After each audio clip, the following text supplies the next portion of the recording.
Early. We're live. Oh, okay, good. That's fine. All right, everybody. Welcome to another episode of the Break the Rules live stream. I'm your host, Lev Polyakov, and we are here today again with Dr. Jason Reza Jorjani, Ph.D. It is a great honor, as always, to have you here, my friend. We are going to be talking about your latest book, Philosophy of the Future, as well as talking about what's currently going on within the political realm. And I'm sure that there is a way that we can bring those two things together because I personally think that they are very much interrelated. And of course, if you guys have not read Dr. Jorjani's books yet, first of all, I highly recommend you go into the description right now and get yourself a copy of the latest book, as well as look at Prometheus and Atlas, Lovers of Sophia, so many different books, Iranian Leviathan. The list goes up, Prometheism. So you are going to be extremely pleased if this is your first time ever discovering Dr. Jorjani and his wonderful work. And with that, I first want to ask Dr. Jorjani about the Prometheus Titan project, how everything's going with that. So please let us know. And once again, like, comment, subscribe, super chat, $10 minimum today. And let's go for it. Dr. Jorjani, you've got the floor. It's a pleasure to be on your show again, Lev, as always. So last time, I think it was the last time that I was on BTR, I introduced the American Colossus Project to build a monument to Prometheus on Alcatraz Island in San Francisco Bay. And we talked about the sculpture in general terms. And we also went into what I described as an NFT project at that point. Really, it's not an NFT project. It's more like a digital raffle that will use NFT technology, and that's going to involve a nationwide treasure hunt with clues embedded in these raffles and with very compelling aesthetic imagery and so on and so forth. So we discussed that a bit last time. I wanted to give viewers some updates regarding the Colossus project, some rather significant updates. We are really moving.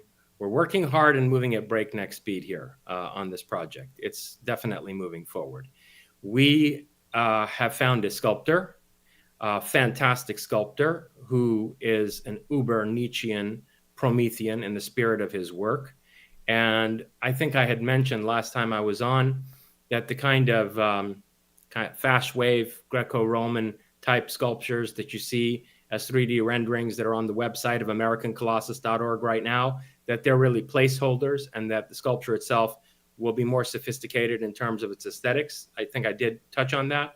Well, you can get a much clearer sense of that now because our sculptor will be a gentleman by the name of Fen de Villiers, and you can go to his website, Fen de Villiers, and he has a fascinating idea of retracing the history of Western aesthetics within the context of an overarching style of modernism. So in a lot of the works that he has up on his website right now in his current sculpture portfolio, you can see projects that have a kind of archaic aesthetic reiterated within the context of modernism. But as I understand it, Fen is interested in moving now more toward exploring classicism, but again, within the context of modernism. So probably the sculpture that winds up being erected on Alcatraz will have somewhat of an Art Deco feel to it, a kind of classical, modernist, archeo-futuristic hybrid that, one saw some examples of during the zenith of the Art Deco era.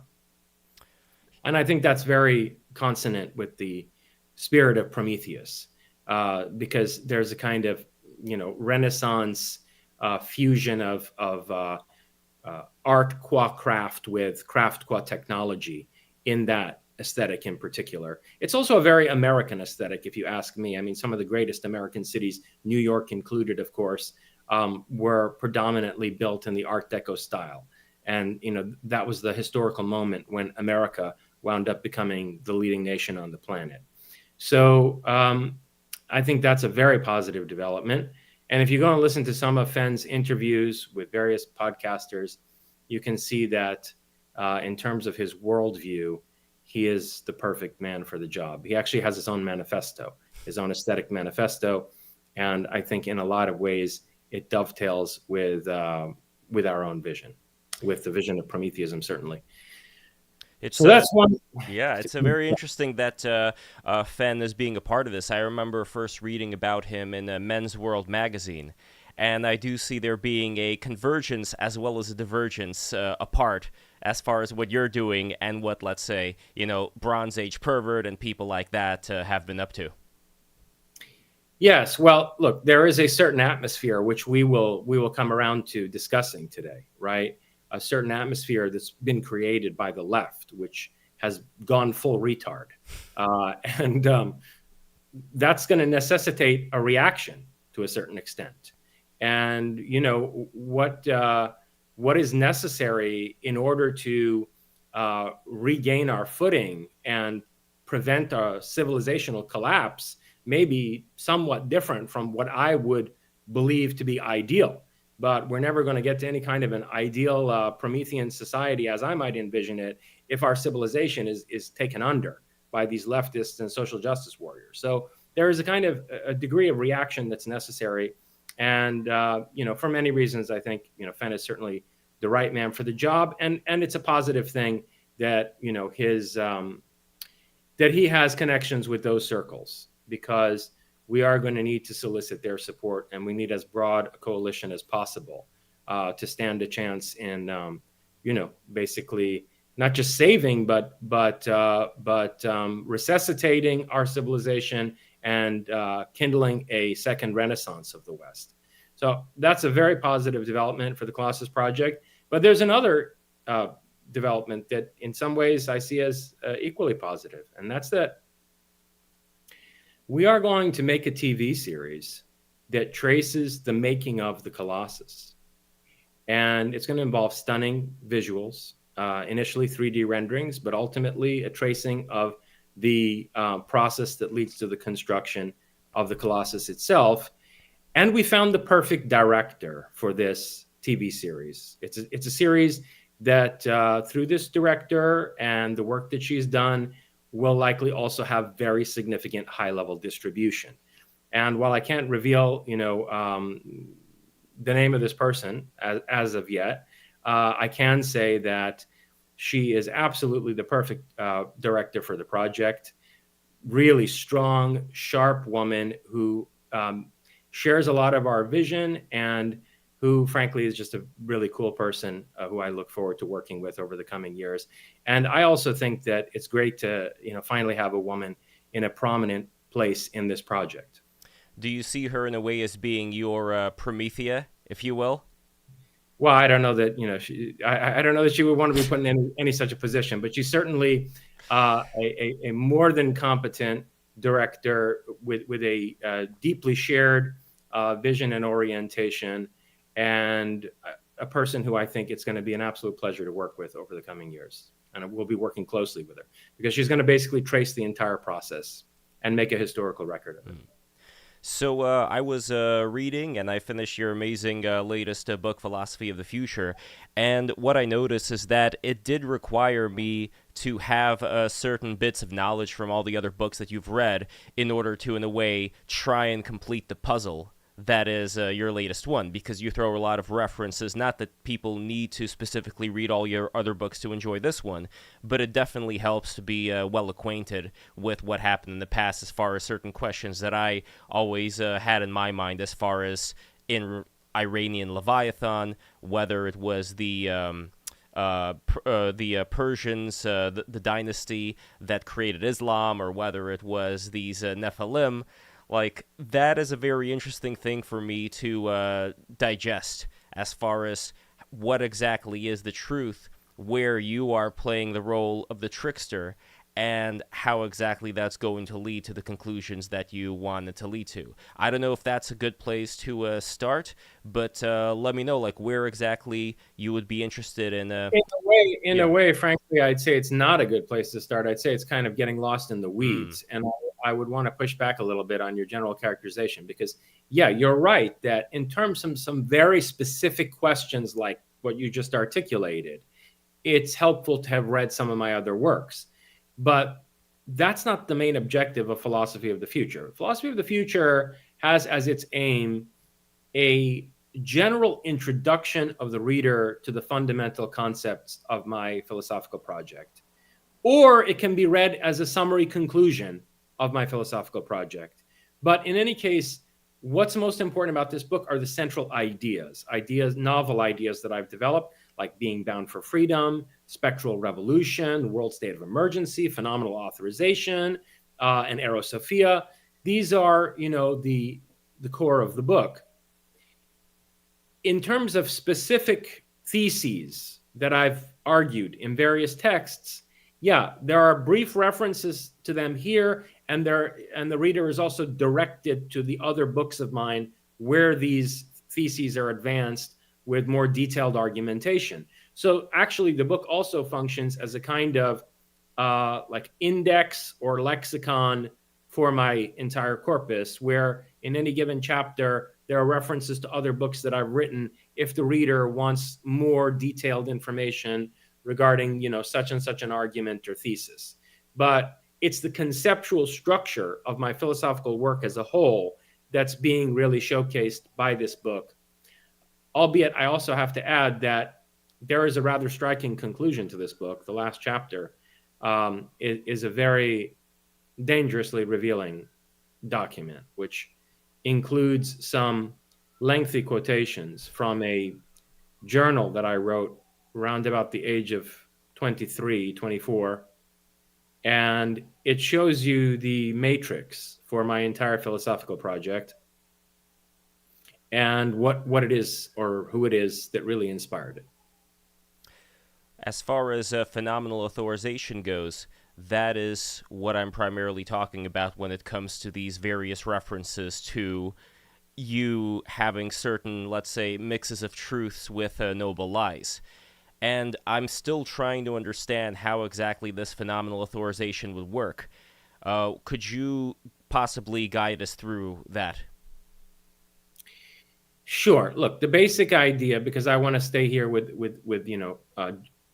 large structures and general themes here. Mm-hmm. The basic idea behind phenomenal authorization develops certain threads from out of the philosophical work of Nietzsche, Heidegger, Wittgenstein. I'd say those are the primary ones. Also, to an extent, it develops certain notions in the work of Charles Fort, who was not a philosopher, but who had some very interesting epistemological ideas in the course of his study of the paranormal in the early 20th century. And to a lesser extent, the philosophy of science of Thomas Kuhn and of Paul Feyerabend is also relevant here. But mainly coming from out of Nietzsche, Heidegger, and Wittgenstein, the idea is this. And by the way, Heraclitus was incredibly important both to Nietzsche and to Heidegger. And I would say that the ontology and germinal epistemology of Heraclitus is also very much in the background here, right? So the idea is this, that the modern representationalist conception of truth, in other words, truth as veritas, where there's an objectively existent structure of reality out there, and that what it means to ascertain knowledge, meaning truths about things, is for us to be able to construct representational statements in our consciousness that propositionally refer to states of affairs in the world and are either accurate representations of those states of affairs or are inaccurate, meaning they're false propositions, right? That's the basic conception of truth that began to be developed in the epoch of Descartes, in large part as a consequence of Descartes' dualistic ontology. And it ultimately culminated in the representational symbolic logic of like Bertrand Russell and the early Ludwig Wittgenstein. And Wittgenstein infamously deconstructed that, having been the paragon of it himself in the Tractatus Logico Philosophicus. Wittgenstein turned on that whole school, including his mentor Russell, and he deconstructed this representationalist conception of truth in ways that, oddly enough, completely converge with Heidegger's hermeneutics. Because these guys had no connection with each other whatsoever. They come from completely different trajectories in the history of philosophy, and yet they converge. And how do they converge? Well, they both wind up saying that our phenomenological experience of the world. In other words, the way in which we experience phenomena and the way in which the world has any meaning for us is a function of language. So it's not that there's any objective reality outside our minds and that our minds ascertain truth by adequately reflecting an objective reality. It's that our subjectivity and what we take to be the objectivity of the world are relative phenomena constructed, deconstructed, and reconstructed from out of how we use language. And when they're talking about language in this case, they mean it in the ancient Greek sense of logos. In other words, there's a tapestry of meaning that is primordial in terms of our experience of phenomena in the world. And it's through this logos that chaos becomes cosmos. So the chaos that precedes our consciously processed experience becomes a structured array, namely a cosmos, through logos. And in this relation between these three terms, chaos and cosmos, cosmos coming to be through chaos being processed by logos, there's also a fourth term, which is psyche. In other words, consciousness as integral to that process, which we see in quantum physics. And so in an interesting way, what Werner Heisenberg pointed to in his book, Physics and Philosophy, which is one of the great, texts in, I guess, what you could call philosophy of physics, what Heisenberg, Hitler's nuclear scientist, points out in that book about quantum theory in terms of the integral role of consciousness in constituting a structured world from out of the chaos that is superposition on a quantum scale, and which Heisenberg explicitly discusses in that text with reference back to Heraclitus and Heraclitus's conception of logos. All of that is already implicit in the ontology and epistemology that Heidegger was developing and that Wittgenstein, oddly enough, also wound up arriving at by a completely different trajectory.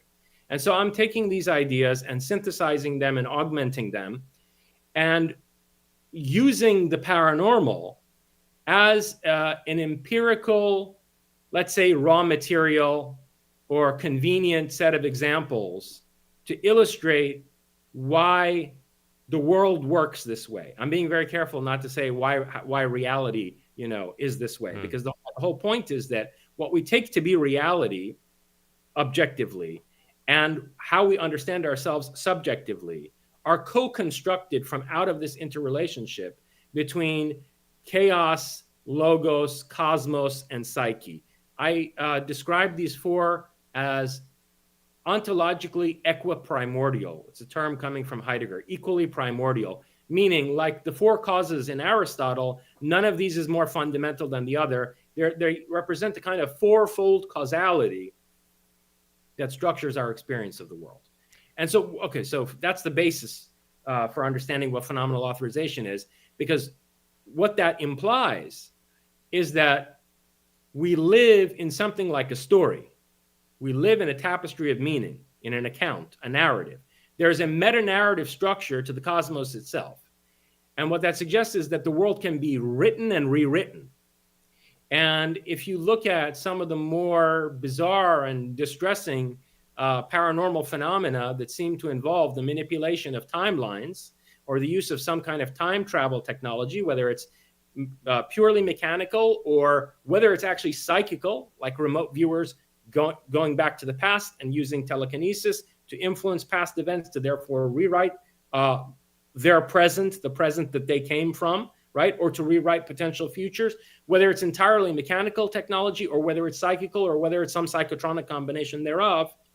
When you look at these kinds of things that are possible, you realize that we live in a revisable world. And it's rewritable the way that the story is rewritable. Now, the thing, though, is that not everybody's an author. And not all authors have that kind of purchase on defining what reality is, not just for themselves, but for a whole society. And so I developed this notion of people who are phenomenally authorized, meaning at the diametric opposite pole of what we would call these days an NPC, a non-player character, in a kind of simulacrum, in a theatrical space, in a game space. On the opposite pole of those people who are kind of like part of they're the wallpaper or window dressing. You have people whose agency is such that they are actually engaged in defining what reality is for whole societies through their creative endeavors, whether it's literal writing or whether it's logos in the form of artistic production or cinema or music and so on and so forth. So you have this idea that there's a relationship between authorship, again, including in all of the arts, all the modes of poesis or creative production. Authorship in that sense is related to phenomena. So phenomena are phenomenally authorized by these author types. But then there's also a kind of authority that represents, which I argue far exceeds political authority, or you could say is more fundamental than political authority, where the political leaders of one or another country are relatively insignificant compared to the movers and shakers who define the Weltanschauung, the worldview of that culture, who set the standard for what's even going to count as real or unreal, for a given people. Which, as you mentioned in your book, nowadays, unfortunately, is in the power of all of these social media gossipers, who back in the day would have just been relegated to gossiping in the back of the church during Sunday, and now they're the ones that seem to wield the power and bring people into the lowest common denominator. So I don't know if now would be a good time to talk about what that future holds, because I'm still very intrigued by what the possibilities are here of wielding this kind of authority and authorship. So whichever direction you would prefer to go to, please let me know. Well, I think that, it's fair to say that my philosophical project as a whole, which is reflected in a really condensed and crystallized form in this book, Philosophy of the Future, owes a great deal to Nietzsche, and where Nietzsche did not serve as an explicit inspiration, it's consonant with a lot of what Nietzsche was doing, and represents a further development of the same trajectory of thought that Nietzsche was pursuing. And Nietzsche had this vision of what he called, frankly, artist tyrants or artist philosophers, who would wind up defining life on this earth in terms that exceeded the limits of the human condition. These are his Übermenschen.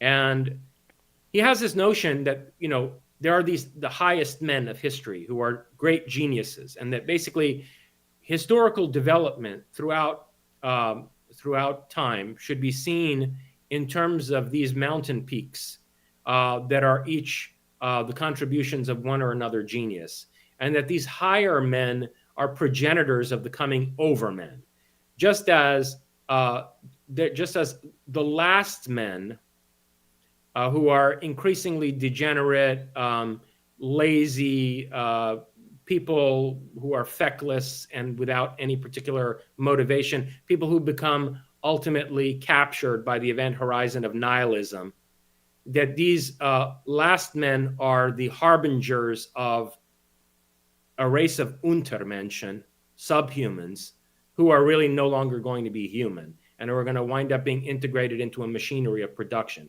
Nietzsche has this vision. Today, when you think in terms of the pace at which developments are taking place in artificial intelligence, and I don't know if you've seen what GPT-4o can do, but it's actually unsettling. So even for me, who's written about this for years, like the rate at which this is happening is astonishing. Well, it was showing your past as well, possible past, when you were using it. Yeah, well, we can come to that too. So, but then when you combine AI with gene editing, like for example, there are stories coming out today about how one of the biggest problems with genetic engineering throughout these years that it's been worked on by various companies is that a lot of genes have secondary and tertiary functions, which if you tinker with the primary function of the gene that it is you're trying to manipulate in a person's genome, you wind up shutting off, some secondary or tertiary function you don't understand well, and that's going to become a problem for the organism. It could even be potentially lethal. So it requires extremely complex mapping of the multiple functions of any particular gene. It's been very difficult for us to do that, which has meant that hitherto genetic engineering has been very dangerous. Well, AI has cracked it. AI has now mapped all of the secondary, tertiary, whatever functions of every gene. And it can do an analysis of exactly, what benefit and what risks there are to making a particular edit in the genome using CRISPR.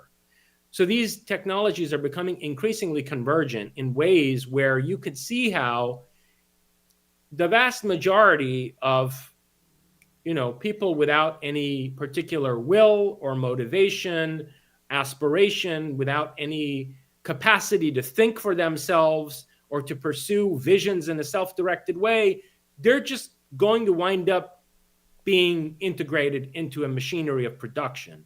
And at the very best, through cybernetic technology. And they're going to wind up serving the purposes of a group of, as Nietzsche put it, spiritual aristocrats who are Renaissance men in the truest sense, Renaissance men and women, who are visionaries, who are geniuses, who have more ideas than they know what to do with, and who will take these emerging technology. First of all, they'll augment themselves biologically, but then also use artificial intelligence to actualize astonishing visions that have hitherto been deemed impossible. They're going to make the impossible possible using these singularity level technologies. And that's phenomenal authorization.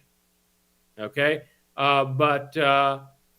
If we just look at the state of the world today, I think it's fair to say that phenomenal authorization is not going to extend to the general population. It's going to be a phenomenally authorized group of individuals who fight for their autonomy and for their creative power and genius.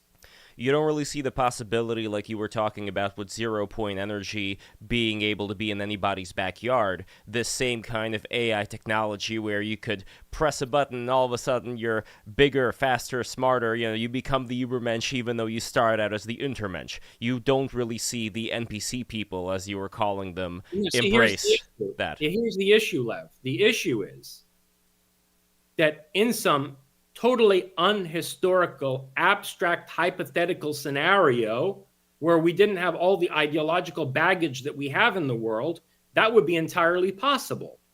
However, as we'll get around to discussing by the end of this conversation, in terms of what's going on domestically and geopolitically, the number of retards who are subscribing to traditionalist, regressive ideologies in the world today, or to forms of leftism that are so nihilistic and cynical that they're actually dialectically empowering these various forms of retardation, is such that the vast majority of the world population has foreclosed its participation in such a process.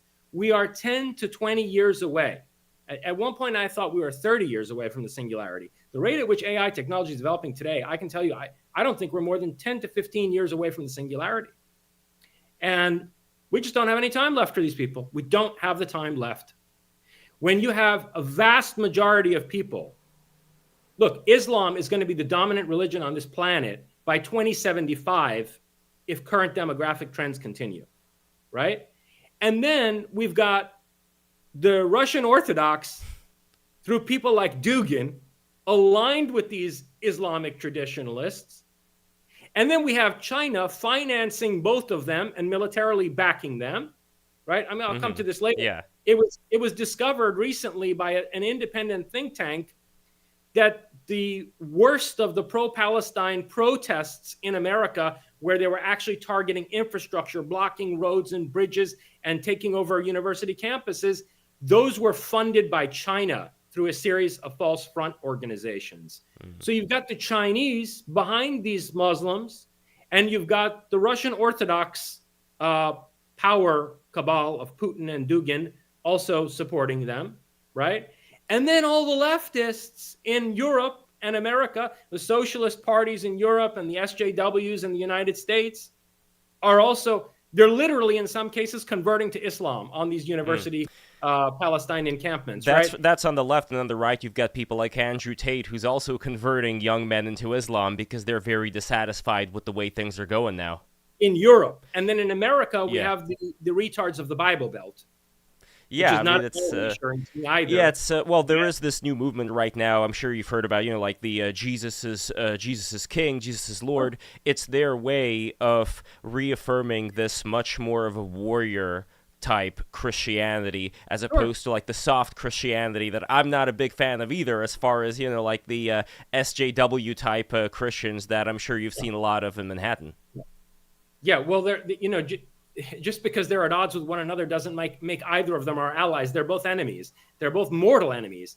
And look, when you have people like Steve Bannon, even Steve Bannon, coming out and arguing that server farms should be bombed by the U.S. Air Force, then what hope is there that any of these Christians in the Bible Belt are going to support our continued advancement toward the technological singularity or avail themselves of the opportunity to use this technology in order to become Übermenschen, right? I mean, no, that's not going to happen. They're going to band together with the Russian Orthodox, and in some cases, they're even going to band together with the Muslims in order to lead some Luddite traditionalist rebellion against the advent of the singularity. Wow. But going back to how exactly there's some noise from the outside here. Give me 1 second. Sure, absolutely. Close it up. Yes. So that you don't wind up with any disruption. I'll be right back. Sounds good.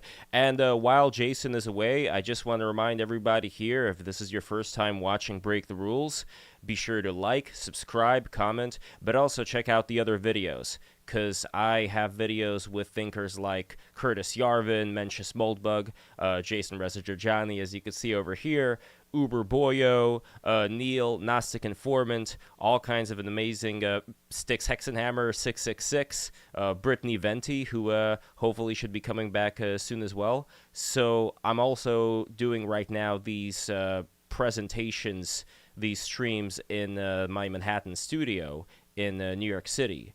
And what I'm planning on doing is that if you guys become patrons, patreon.com/breaktherules, and if you become specifically $20 patrons, and you guys happen to live within the New York City vicinity, then, after making sure everything is kosher, just so we don't have people from mental institutions coming in, then I would definitely love to invite you guys over to these taped recordings with the various interesting guests, including Dr. Jorjani, that I'm going to be having in the coming months. So once again, patreon.com/breaktherules. Go there right now, and you guys are going to get a lot of good stuff. Even if you're not in New York City, you're going to get exclusive episodes, including a Q&A with Dr. Jorjani, which you guys could watch right now. Once again, that's patreon.com/breaktherules.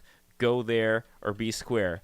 Anyway, Jason, we are back over here, and let's keep going. So as far as what exactly are the limitations to changing, and I know you don't like using the word reality, but if we're talking about overcoming the situation we're in right now with this philosophy of the future, we still have to know what the certain limitations are. Obviously, right now, I'm not going to be able to just go through a wall. I'm not going to be able to teleport myself back in time, but what are the things that people are able to use right here and right now in order to change things that may go beyond just, I don't know, just being an interesting thinker and philosopher and spreading messages, because obviously, we all know that we can do that.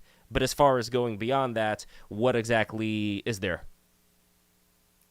Well, let me be very practical with you, okay? And also, I have to say that you have to make a caveat there in terms of what you mean by people. People can, what can people do? Like, most people are utterly oblivious and or captivated by one of these aforementioned ideologies that are responsible for destroying our civilization.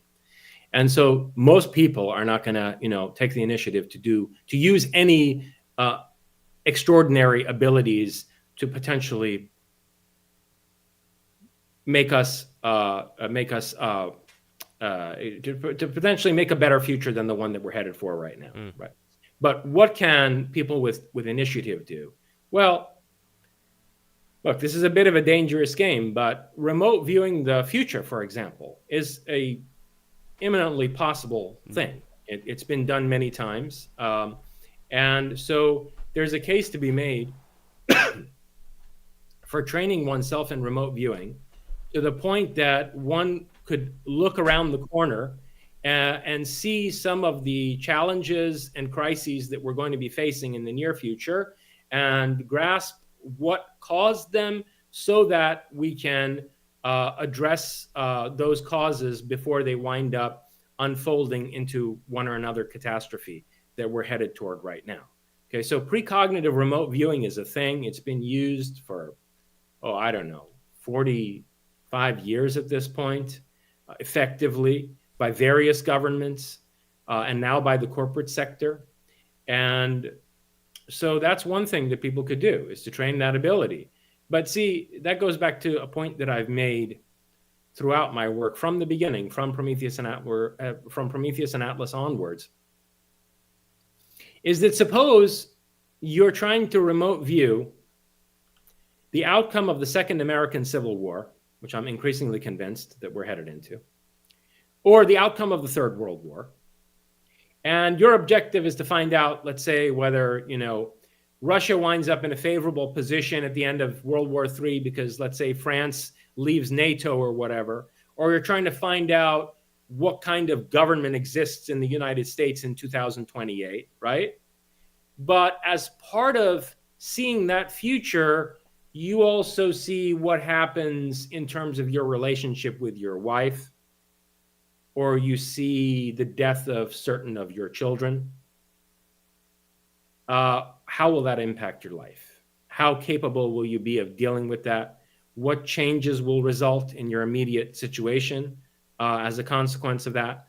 So, I think many people, even those who have the initiative to go and train themselves in the use of such abilities, many of those people are not prepared for the psychological consequences of, say, seeing some things in their own personal future that might be part of a glimpse into our social or political future. Even if they have the ability to prevent that somewhat from happening, if they know about it in advance, in a way it's kind of empowering too. Here's the thing about that, Lev, is that, look, just looking at my own life, to give you a very personal answer. If let's say 20 years ago, I had precognitively remote viewed certain things that happened in my life, particularly involving relationships with certain individuals, I might have, at that time, with the psychology that I had in the moment, endeavored to prevent those events from taking place, or let's say certain relationships from deteriorating in certain ways and so forth, right? Well, by doing so, I would also have prevented myself from reaching the place that I'm at today. And I can say that, frankly, looking at the big picture and thinking about this from the deepest level, I have no regrets. And I'm not sure that the Jorjani of 20 years ago would have had the insight or the wisdom to understand why it was perhaps important for those things to happen. So it's a very burdensome thing to see elements of your own future and to think that you'll be able to handle the question of whether or not you should act to change certain things, right? So it makes it very hard. It makes it very hard, to expect even a small minority of people with great initiative and motivation to be able to train themselves in these abilities for the sake of averting, catastrophes on a social or political scale. I see what you mean.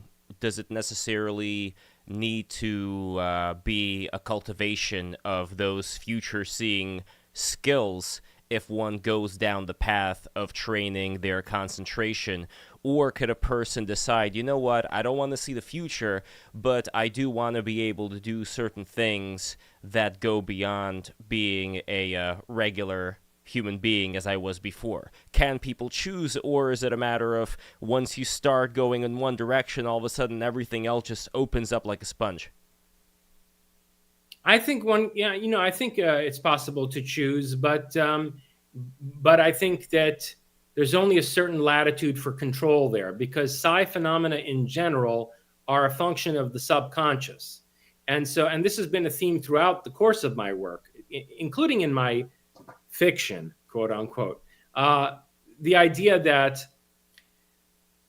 in order to exercise phenomenal authorization, you need to make the subconscious conscious to a certain extent, and you need to be able to project conscious will into the domain of the subconscious. So there's a certain deconstruction of the barrier between the conscious mind and the subconscious that needs to take place, and a certain capacity to will processes that are usually subconscious, like people do in lucid dreams. I mean, dream states are subconscious states, but there's a phenomenon of lucid dreaming where people exercise willpower in dreams, and it's not coincidental that remote viewers in certain protocols are first trained in how to become lucid dreamers. Is there a certain timeline that you can give to somebody who is interested in taking the plunge and acquiring these skills? How long would it usually take for someone who, would be committed to such a thing? I don't have the personal expertise to comment on that directly, but I can tell you what some of the best remote viewers have told me. I mean, for example, Lynn Buchanan, who I had some level of connection with, Lynn Buchanan has said repeatedly that, first of all, it's always possible to improve, but that some of the best remote viewers who he's trained, he was the chief trainer for the CIA DoD remote viewing program for a while. So he trained all of the other guys who were the best in the program. And he was of the view that it really takes decades to produce an ace remote viewer. Now, with things like AI and Neuralink type psychotronic technology and potentially genetic augmentation, because actually it's been found that there are certain genetic correlates of high aptitude for psi. Mm-hmm. Right? Psi seems to be an ability that has a genetic basis to some extent, just like aptitude to become a virtuoso musician has genetic basis, just like becoming an Olympic class swimmer has some genetic correlate to it. Some people are going to be more or less genetically predisposed for high level of ability in these various fields. And the same is true with psi. It's very similar to the exercise of sports ability and the trainability of sports ability, right? Like anyone can be trained to do it to some level. Anyone can, Not everyone's going to be a basketball player.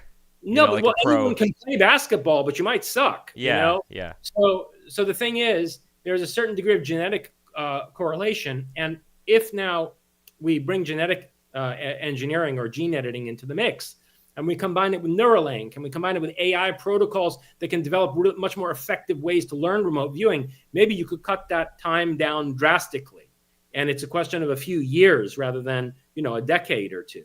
But it requires a significant investment of time and energy in any case. That's for sure. Do you also, last question regarding this ascendance, do you also see a usefulness of training the body in conjunction with the mind, as far as exercises to make the body stronger, to do certain tantric exercises as well, to work on the chakras as they refer to that in the Advent of Vedanta, and so on and so forth?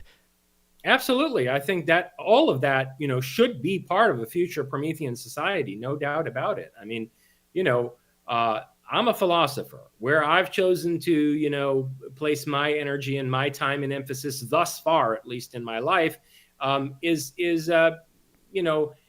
very much in line with how people like Heidegger or Jean-Paul Sartre or, I don't know, Wittgenstein lived their lives, right? I mean, we philosophers are a certain type, right? Yeah.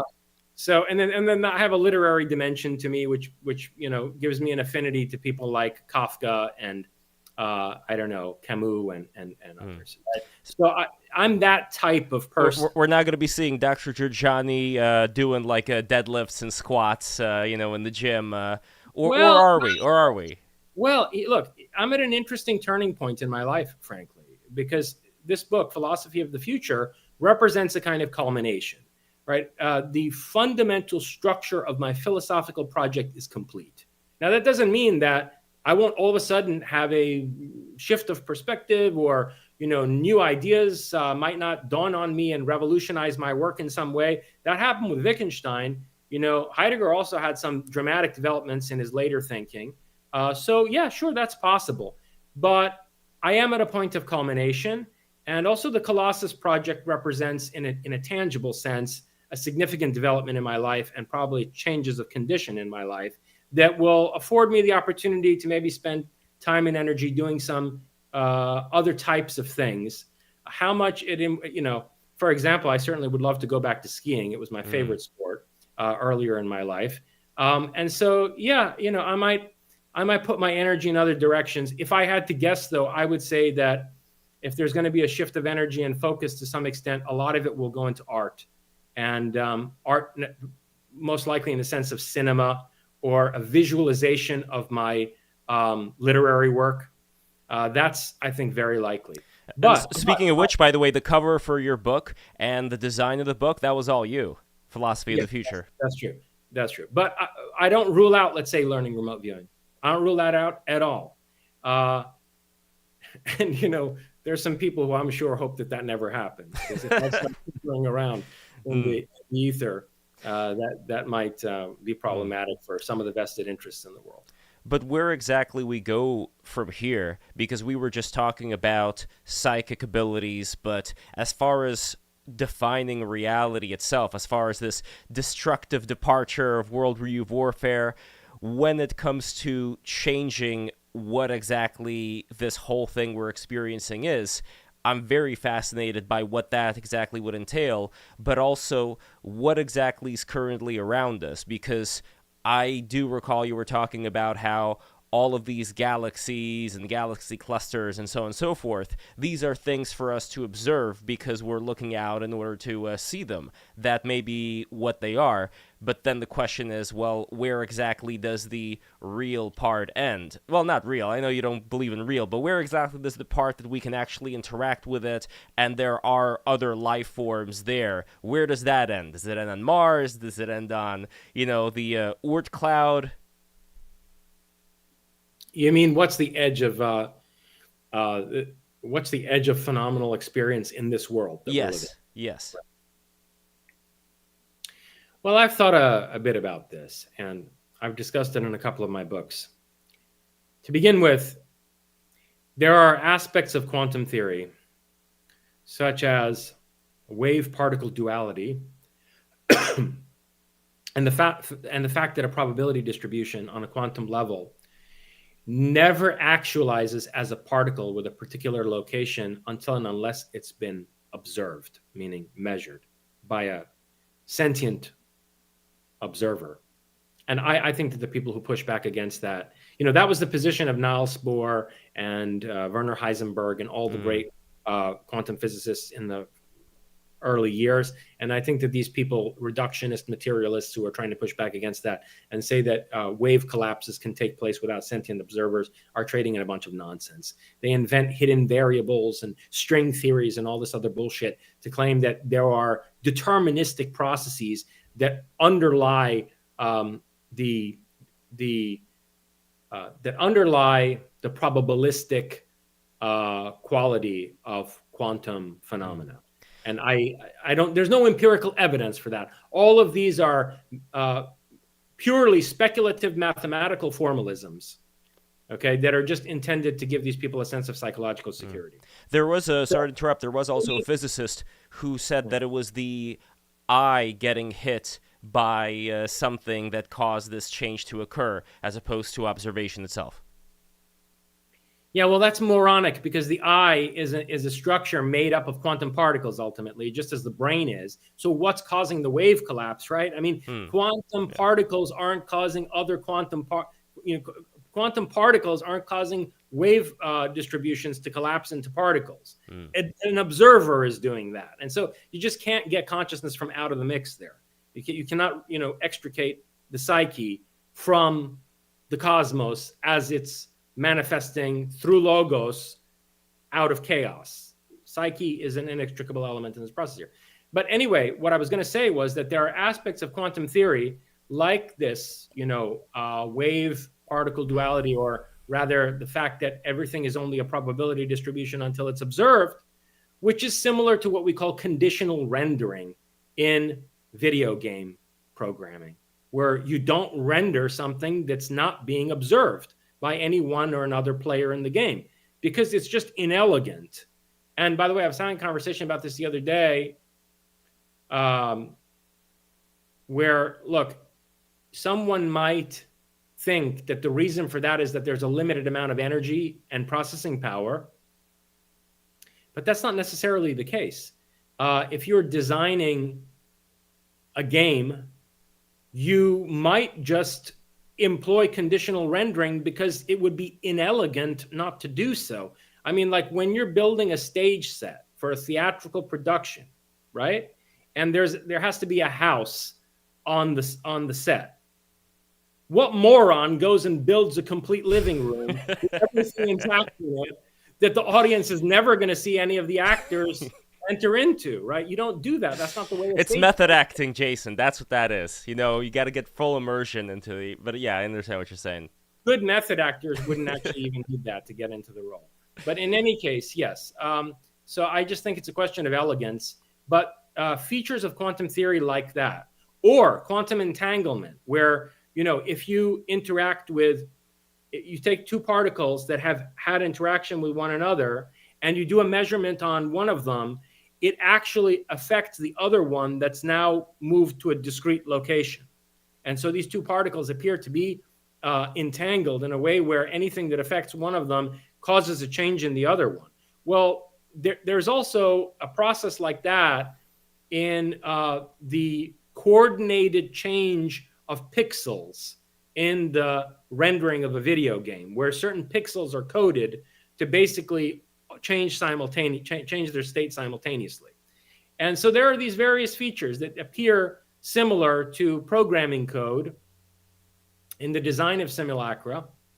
And then there are other things that are even more bizarre, like we've discussed in another episode, that the number 26 keeps popping up at different scales in the cosmos, whether it's in terms of the distance between, or the diameter of the moon, or, the distance between our solar system and the center of the galaxy, or the time that it takes for our solar system to circumnavigate the galaxy.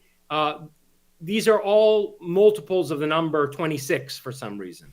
Well, that doesn't make any sense in a physical cosmos, the way that reductionist materialists think about, the universe that they imagine us to be living in. Nor, for that matter, does the efficacy of zodiacal astrology, which is something I've touched on in numerous works of mine. The fact that there's good scientific evidence, for example, the work of Michel Gauquelin, showing that people do go into career paths influenced by, the position of the stars at the time of their, or position of at least the planets at the time of their birth. Well, that suggests that we're living in a kind of symbol system, that the cosmos is informational rather than physical in nature, that we're in fact inside of an information processing system of some kind. So yeah, you can wonder then, what's the size of the information processing system? Are we in something like what's depicted in Dark City? Is that what's going on here? What's the scale of the matrix that we're inside of? Well, the one counter that I can think of giving to you about that is the idea of the macrocosm and microcosm, where I can imagine there being certain processes that are going on that are greater than us, and in comparison to which we're like the cells inside of the mind. And I can imagine this going up like some kind of a Russian Matryoshka doll, where there could be like certain higher consciousnesses of, planets or stars or galaxies, like it never ends. Now, I'm not saying that this is something that I'm that attached to, but it is interesting just to see like how certain patterns exist in nature, both in the small end and the high end. Like when people observe galaxies, for instance, that makes me think those galaxies can't all be fake. There must be like some bigger process at work here that we're just not aware of. I'll tell you why I disagree with you. I can imagine what you're saying very well, and it's very intriguing. And in some way, I would like that to be true because, the vaster the cosmos is, the more interesting the evolutionary development possibilities are for all of the organisms in it, ourselves included. However, the reason why first of all, there's no empirical evidence that what you're saying is true. We don't have empirical evidence of that. The empirical evidence that we do have of intelligence that's higher than ours suggests that actually, maybe sadly, we're incredibly important. If you look at the close encounter phenomenon, which I've written an entire book about, and which I've discussed significantly in several other of my books, including a bit in Philosophy of the Future. If you look at the close encounter phenomenon, let's put these Nordics aside for a minute, right? These people who look like SS officers flying around in their, mercury thorium saucers, right? Muscle-bound blonde women. Yeah, and they're real. As real as they're as real as you and I are. These are people, and they don't. I think they have very deleterious intentions for the near future of our world society. But let's put them aside for the moment. Because I think that actually, as I've argued in various books of mine, they're as terrified of this other thing that I'm about to discuss as some of our government officials are.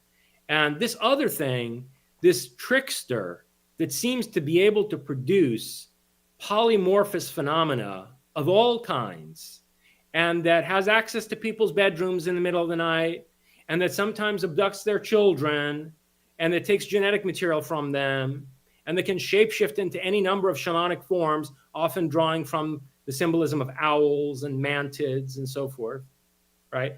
This entity, which I discuss at length in Chapter 7 of Closer Encounters, and which I come back to contemplating at the end of Philosophy of the Future, this entity seems awfully interested in human individuals. We are not irrelevant. This thing has tremendous intelligence. It is superior to humanity. It's probably capable of destroying humanity. It certainly has taken apart human civilizations of global scale before. This is how Atlantis was destroyed ultimately. And this entity seems incredibly interested in human individuals. We are not at all like termites or ants or whatever to this thing. Every time I hear someone like Michio Kaku say that, or any one of these people, Avi Loeb or whatever, it's really aggravating to me, because the empirical evidence from close encounters doesn't support that at all. This entity sends emissaries and avatars to interact with us in incredibly intimate ways and follows human individuals throughout their entire lives, gets generationally involved with their offspring.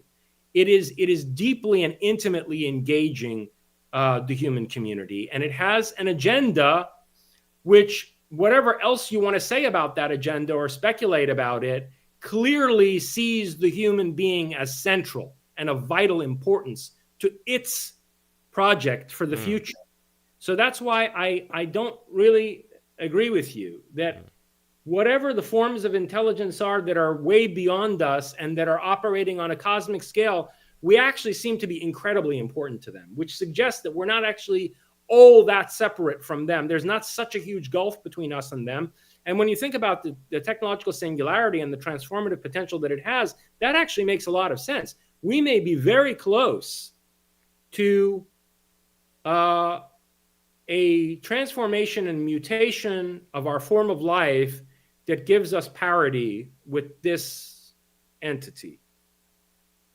I guess the only rebuttal I would give to that is the idea that this entity may exist, but there could be also other entities that are beyond that we don't know. And again, I have no proof Yeah, for but there's that. no evidence for that, Lev. I Yeah. mean, look, I am, as I've said to you before, in our previous conversations, and as is abundantly clear from my philosophical work, I'm a radical empiricist. Mm-hmm.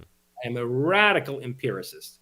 I believe in, developing ontological and epistemological ideas that are consonant with phenomena that we can experience and observe, and that we can, tangibly make some sense out of, and doing so in ways that afford us opportunities for tangible technological development, and productive artistic endeavors. So I'm very much a radical empiricist. And why do you say it's one entity, though, as opposed to a multiplicity of entities that work in a similar fashion? It is a multiplicity of entities, but when you really, the devil is in the details, quite literally. And when you look at the details of some of these close encounters, you have to come away with the conclusion that there is some kind of, how can I put it? I don't want to use the term hive mind, because it's not something like the Borg that we're dealing with. It is not a collective intelligence or a kind of organic unity that subsumes the individual, the way that the Borg assimilates and extinguishes the individuality of the people who are assimilated by the collective. That's not what we're dealing with. Mm-hmm. In fact, this superorganism appears to want to encourage individuation and differentiation for the sake of maximizing creative potential. So I don't want to call it a hive mind, okay? But it appears that these entities are operating in tandem in a way that suggests the functioning of some higher organizing intelligence, albeit a very finite intelligence. It's certainly not anything like an omniscient or omnipotent God. Well, in Buddhism, the value that you're giving towards human beings is in a way echoed when they talk about human beings. A rebirth within that realm is the best of all. Obviously, you disagree with the direction the Buddhists end up going to, but their reasoning is when you're in the realm of the higher-end gods or the jealous gods, you're always going to be a lot more enraptured in having all this power to deal with. Same thing when you're in the realm of the hell beings or the hungry ghosts. So I don't know if that is a concept that is close to you as well, like that reason for human beings being so special, even if you go in a different direction with it. Actually, yes, I would say so. And, someday we should do an entire show just on what I think of Buddhism, because I've said before, that on an ontological and epistemological level, there's actually a lot of overlap between my work and the thought of Gautama and Nagarjuna and some of the serious, thinkers in the history of the Buddha Dharma from the beginning. And you're right that in a certain way, what I'm saying about this entity's interest in humanity is consonant with Gautama's valuation of the human community over that of both the Devas and the Asuras. Gautama recognized rightly that, not just recognized, right? He was a reincarnation of someone who had lived in Deva realms previously, and he was familiar with the Asura realms, the realms of what we call in a Western tradition, the Olympians and the Titans. And he knew, based on personal memory and amnesis, that there's more possibility for personal development and the achievement of insight in the human realm than there is in these other worlds. And I think this entity feels the same way. But the difference is that Gautama thought that total enlightenment ultimately meant the extinguishing of individuality, and he has a nihilistic view of suffering as having no ultimate purpose, that suffering is futile, and that what we should aim at is the extinguishing of suffering. Whereas this entity, I think, very much, or rather I should say, Nietzsche very much shares the outlook of this entity, which is that suffering is absolutely indispensable to any creative endeavor, and that the great creators need suffering as part of the generative process that they act as conduits for in this world, right? And you can see that very much, for example, at the core of the myth of Prometheus. There's tremendous tragic suffering in the myth of Prometheus, which Nietzsche discusses in The Birth of Tragedy specifically, right? Prometheus as this tragic image of human aspiration and as the first mask in Greek theater. So the tragic life-affirming view of Nietzsche is much more in line with how this entity sees human evolution than Gautama's nihilistic will to end suffering by extinguishing individuality. Before we proceed onwards, there is also the Rudolf Steiner view, which I see as being related, when he talked about how when you would observe a plant or a tree or anything in your vicinity, in a way you're giving life to it. And that reminds me of what you're talking about, this generating informational computational system that we're in, where our looking out at something in a way does give more life to it than it may have originally had, because we're imbuing whatever we're looking at, maybe including another person, or including whatever we would consider to be a god of sorts. We're imbuing that with a power it did not originally have before we looked at it, or before we thought about it. Yeah, look, Steiner has any number of very interesting insights here and there. And he was a very innovative thinker in some ways, and particularly when it comes to like applied fields. He was a polymath, who developed innovative educational techniques and, I don't know, botany and agricultural methods and all kinds of interesting things. But the essential problem with Steiner is that he's a strange sort of Gnostic who has a basically dualistic ontology. And this is something that I'm trying to deconstruct in my work with my concept of the spectral revolution. This idea that, for Steiner, there's this transcendental realm, which, is sort of presided over by Lucifer. And then there's this purely materialistic realm, which is controlled by Ahriman. And that the human experience is kind of a middle ground between these polarities, right? I deconstruct that kind of dualism, just as Nietzsche does. And I think there's only one world. There's the world of our phenomenal experience.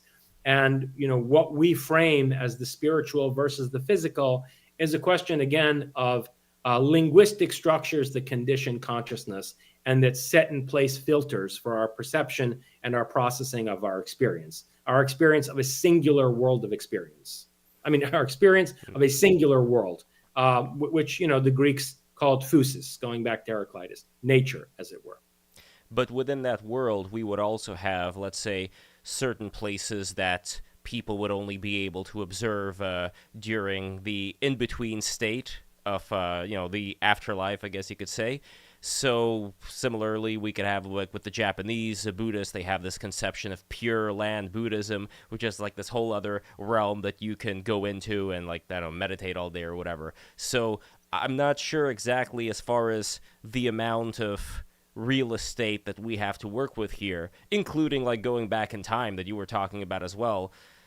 How much is there to explore? How much is there to uncover? Or is it pretty much like the Earth, and however we keep going, expanding beyond that? Look, I think there's a lot of real estate. Again, though, let me emphasize the fact that it's a question of filters. When people die, filters are removed. Filters that are integral to this particular form, this construction that we take to be the physical human body. Filters are removed and other dimensions of experience become perceivable.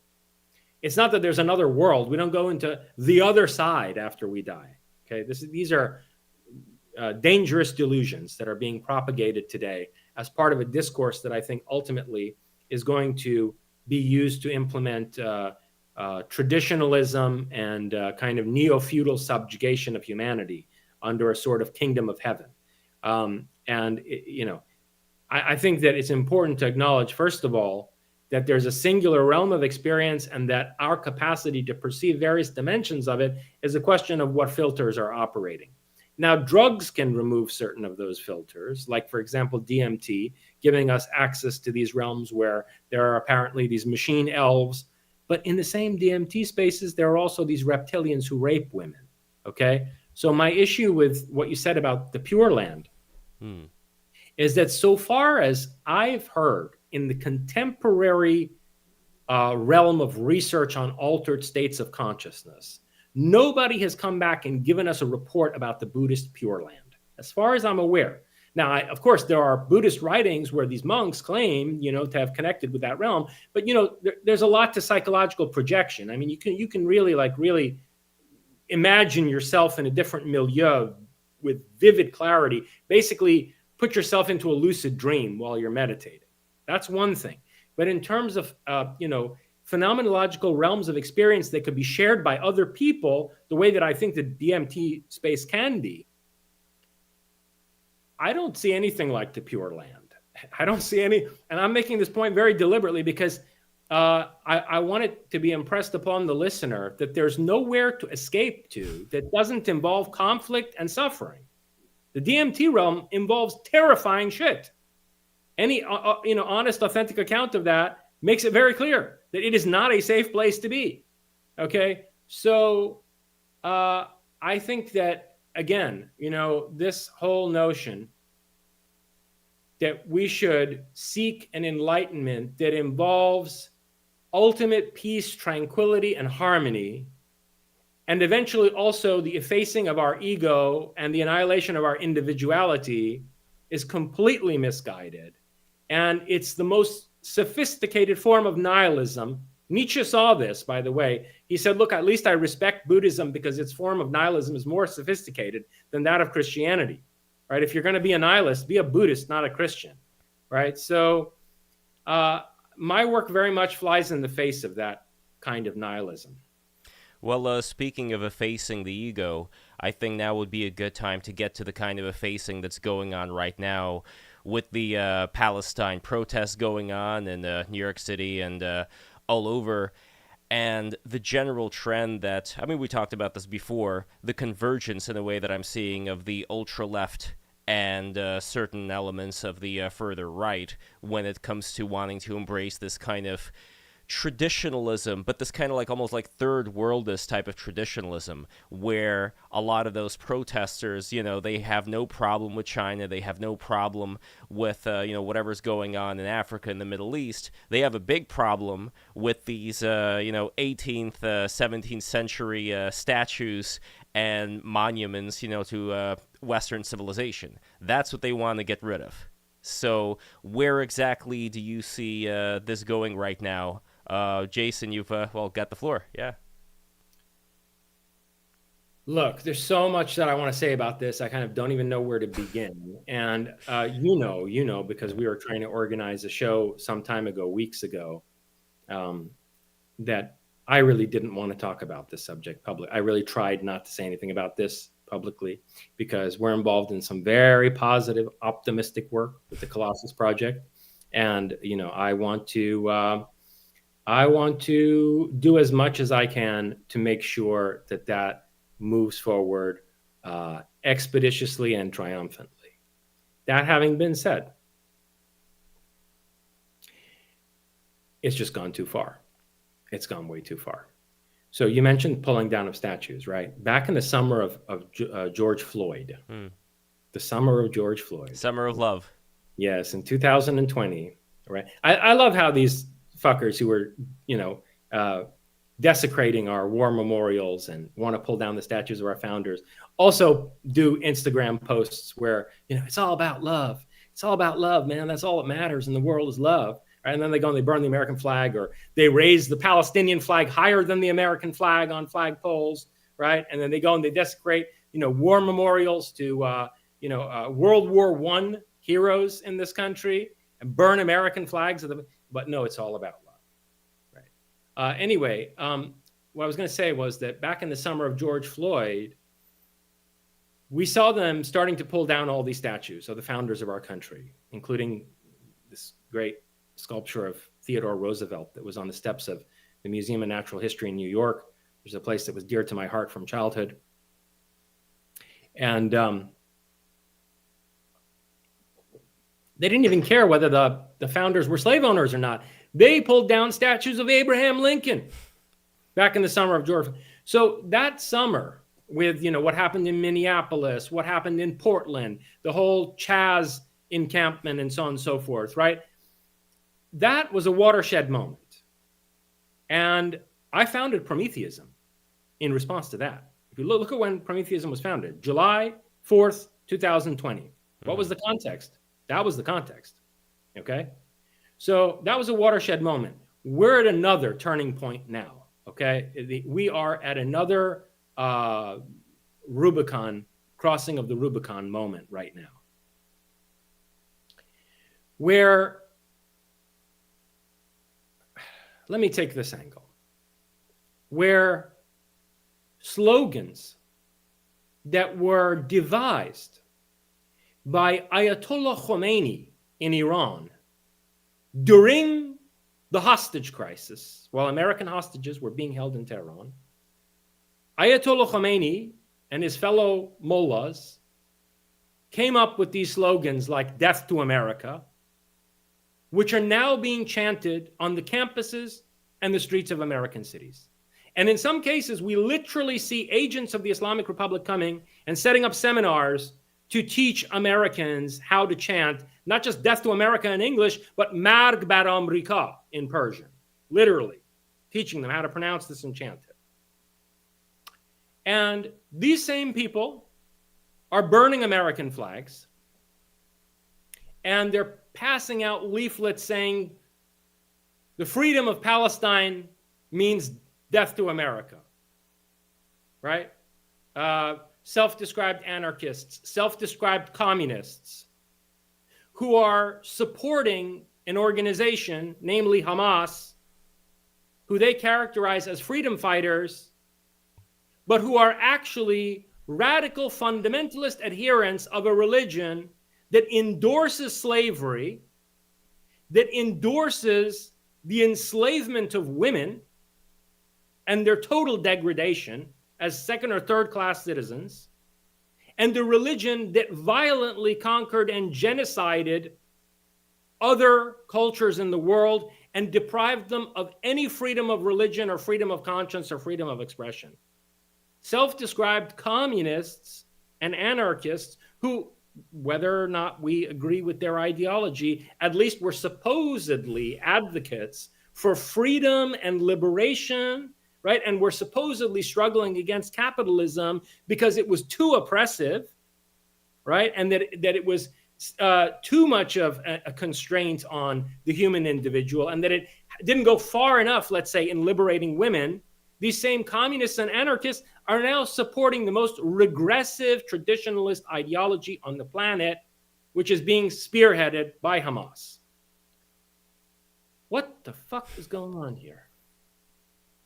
Right? And meanwhile, you have in Europe, for example, we saw a week ago, I think it was in Germany, mass protests. I mean, tens of thousands. Where did these people come from? Who let these people into Europe? Oh, Angela Merkel, right? I remember now, right? 2013, 2014, right? Yeah. Well, the chickens come home to roost at this point. Tens of thousands of people are marching in Germany demanding an Islamic caliphate replace the German government. So that's going on in Europe, where we literally have Muslim armies on the street. And then in Britain, Islamic parties allied with leftists are winning elections, left and right. And they're using their political power to completely strip the British citizen of all their fundamental freedoms, like we saw happen in Scotland in particular. And right? Ireland's having a kind of identity crisis where, on the one hand, Ireland traditionally, with the IRA and such, were supporting Palestine, but now they're also having this influx of these migrants that are coming in. They want to, it's straight out of Lord of the Rings, they want to tear down this beautiful ancient tree in order to build a migrant center, and now there's this war that's going on between the Irish people who live there and the people that want to tear it down. So I don't know what's going on specifically with those people. I mean, thankfully, a lot of the Irish people are standing up for themselves right now. But But they're also supporting Palestine. They're also supporting Palestine. What kind of sense does that make? As very someone who's strange. quarter Irish, it's a disgrace. I think it's utterly disgraceful. Like, for fuck's sake, okay? Israel is a secular, progressive country which has demonstrated tremendous capacity in contribution to technological science, which has fostered the arts, a society where women are respected to the point where the defense of the nation is also entrusted to them, a society that from the earliest days, when the kibbutz movement formed the substrate of Israeli society, was based on radical egalitarianism, okay?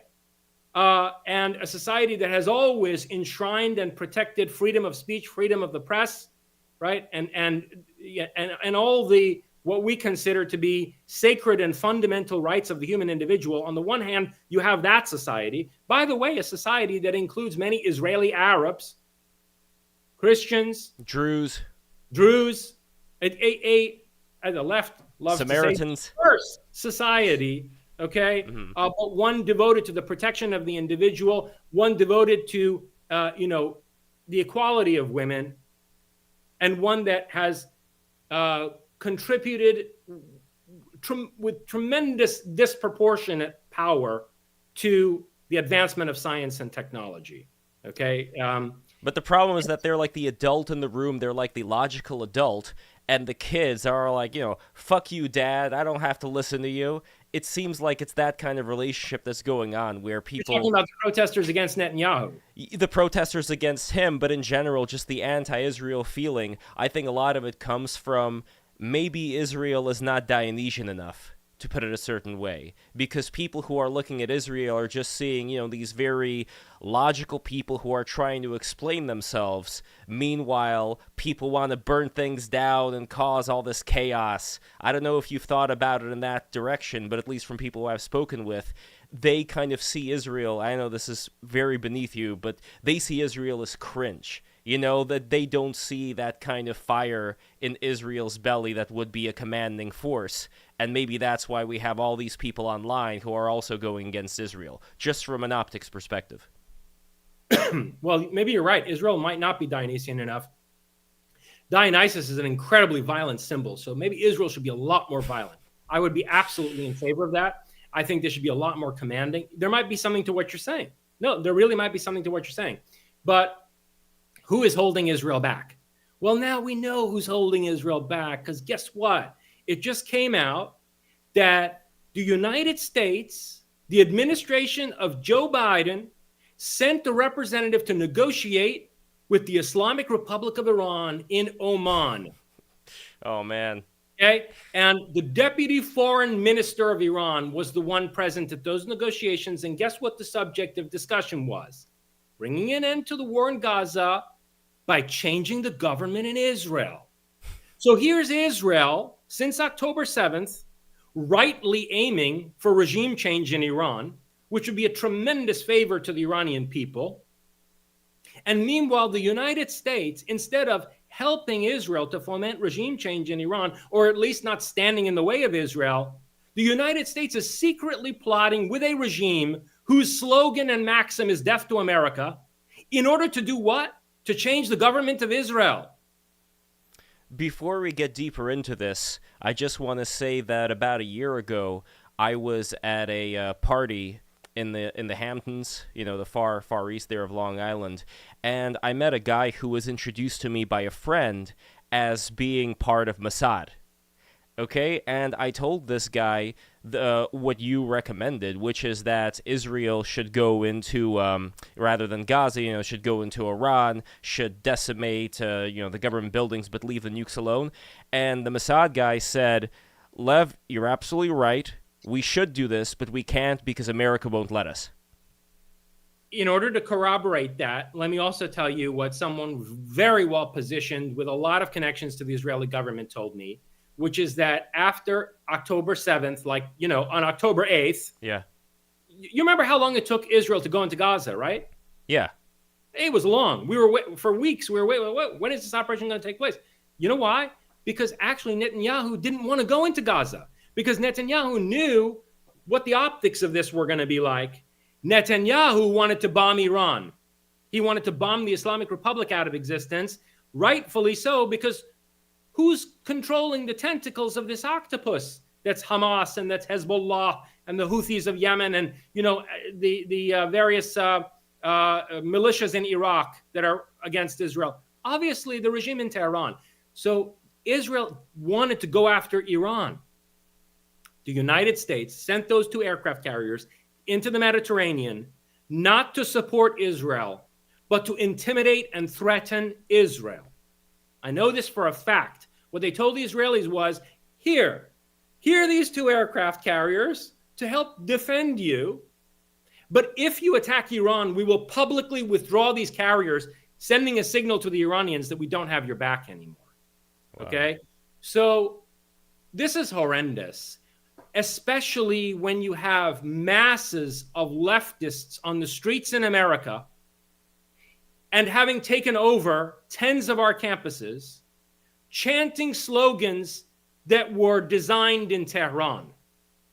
When you have masses of people on the streets of America chanting death to America while burning American flags and desecrating American war memorials, and at the same time, you're doing backroom deals with the Islamic Republic of Iran, there is no higher form of treason than that. That these protests were allowed to continue for, what is it now, 2 months? For 2 months, we saw these campuses be taken out, including, by the way, the campus of Columbia University was a sacred place to me. There is a monument to Athena there that, to me, has always made that place the campus of Athena. Campus in the Roman sense. The word campus actually comes from the Roman term for sacred precincts, like the campus of Mars in Rome, in ancient Rome. And to me, that place was always the campus of Athena. I used to go there, in the wee hours of the morning before people showed up and just walk the colonnade there and silently contemplate and pay my respects to Athena. They desecrated that place. They literally held ceremonies converting American students to Islam under the banner of the pro-Palestine movement on the campus of Columbia University in the shadow of Athena. They literally put a banner around Athena, renaming that place the People's University of Palestine. They excluded Jews from the campus at Columbia, at Yale, at any number of other universities. They formed human chains backed by the security forces on the campus to prevent Jewish students and Jewish professors from entering the campus. But there are, from what I understand, also leftist Jews who are a part of the protest, as has always been in history. Like, people always love referring to, like, Barbara Lerner Specter or any of these idiots that are talking about, wanting to destroy Europe. And my whole point is that you're going to have Jews who are going to have bad ideas as well as good ideas. And those are going to be the Jews that people end up paying attention to. And unfortunately, right now, I'm sure that there are some Jewish students who are so self-hating and who have this romance having to do with, freeing Palestine and all that, that they're also going to join the cause. Well, if I were in Mossad right now, I would find a way to start eliminating these people. I mean, they represent an existential threat to Israel. Well, I've always said this, that Israel will never be defeated by any foreign enemy. If Israel is ever defeated one day, it will be defeated by traitors from within. The people within Israel will defeat Israel. Israel can never be defeated by any foreign enemy. That country has 300 nuclear warheads. And by the way, that arsenal stands between Islam and its ambition for the conquest of the West. Never forget that. Never forget, those 300 Israeli nukes will be used before Europe is conquered by Islam. Okay? So, look, but my point is this, that when you have on the one hand these kinds of rabidly anti-American protests taking place on these campuses and in the streets of American cities, desecrating war memorials and so forth, burning the American flag, raising the flag of Palestine higher than the American flag, all the while chanting death to America, and at the same time, US government officials are doing backroom deals with the Islamic Republic to undercut Israel. I don't know what worse form of treason we could see in our country than that. Okay? And so to me, the ultimate red line has already been crossed. And as an Iranian American, look, I was born here. Okay? But I know a lot of other Iranian Americans, foremost my fiance who spent 13 years living in the fucking Islamic Republic. I can tell you what it's like for Iranian Americans who fled that regime to come here looking for a place where individual liberty is honored and to hear the same slogan that they had to live with in Iran, Marg bar Amerika, death to America, being chanted by American youth here on the streets of our cities. The Iranian youth today, 70% of Iran is under the age of 30. Iran may have many problems, but the natalist problem is not one of them. It's a very youthful, vigorous population. 70% of the country is under the age of 30, and the Iranian youth are undoubtedly the most pro-American population on the planet. Okay, at a time when anti-Americanism is on the rise, it's undoubtedly the case that the most solid future ally of America is the Iranian nation. Okay? But what is a travesty is that the average Iranian youth today, the average Iranian in their 20s or 30s today, cares more about American culture and has a better appreciation of America's history than American youth do. And I'm warning you people, right? I'm just issuing a general warning. This is not going to go to a good place. This is not going to go to a good place. Iran is a country that has been conquered by Greeks, Romans, Arabs, Turks, and Mongols. It suffered genocidal conquests at the hands of foreign enemies, and it came back 5 times, not just as a country, as an empire, 5 times. Okay? Iran will rise again. The people of America, I don't even want to use the term United States anymore, because this fucking regime that calls itself the United States government is a treasonous criminal mafia to which no one should pay taxes, by the way. It is a treasonous criminal mafia that does not represent the interests of Americans. But the people of America should be very careful to get this situation under control soon and to expeditiously eliminate these vermin who have stripped themselves of their American citizenship by conducting themselves in this manner that we've seen over the past 2 months. Otherwise, if Iran rises again, and we have a population in Iran that respects American culture and American history more than American youth do, something very bad is going to happen that I hope I never live to see. Okay? I'm telling you right now. Well, if we can... Europe is fucked. Europe is fucked. All right? Look at Germany. Look at Britain. France, I have some hope for, but let me be very frank with you. That right now, the latest figures that I've seen show 25% of the urban population of France is living under Sharia. There are Sharia no-go zones in France where the French justice system no longer applies.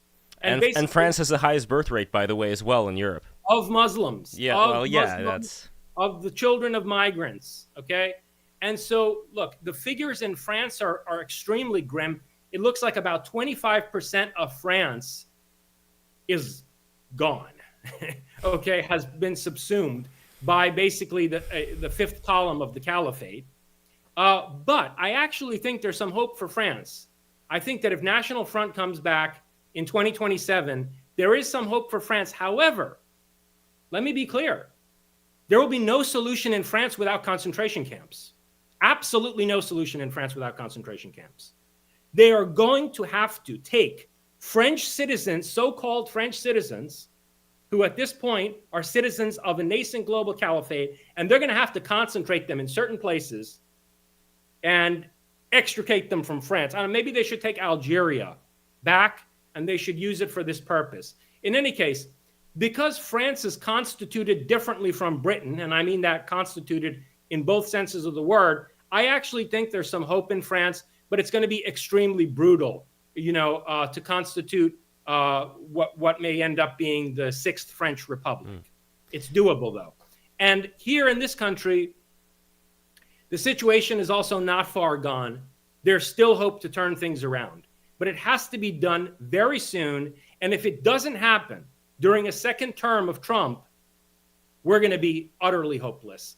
And a catastrophe will unfold, which, Yes. a genie is going to come out of the bottle that can't be put back in. Now, if we break down some of the players involved here, one of the organizations that's currently funding these protests is the Open Society Foundation. George Soros, but more now his son Alex, who is dating Huma Abedin, whose parents, from what I understand, were involved with the Muslim Brotherhood. So what exactly is going on here? And one more thing to add to that, from what I understand, during Obama's administration, when Hillary Clinton was Secretary of State, they redid all the manuals having to do with counterterrorism to completely scrub it of anything related to Islam. So I'm curious what you make of this. Look, another reason I'm so visibly irate is because I spent a decade in the Iranian opposition and 3 years in its leadership. We found that the Democrat Party in the United States wanted to secure the continued existence of the Islamic Republic of Iran pretty much at any cost. And they undermined any and every effort of the Iranian people to change this regime. So this is an issue in particular with the Democrats in this country. And we can see that reflected just, in the last 48 hours with this letter that Blinken ordered his people to issue, expressing condolences for the death of Raisi. President Raisi was a butcher. President Raisi presided as a summary execution jurist over the mass execution of thousands of political dissidents in Iran. And people, before it was even confirmed that his helicopter, crashed and that he had, met his demise, you had fireworks going off all across Iranian cities that night. The Iranian people were celebrating throughout the night and into the next morning for the death of this butcher.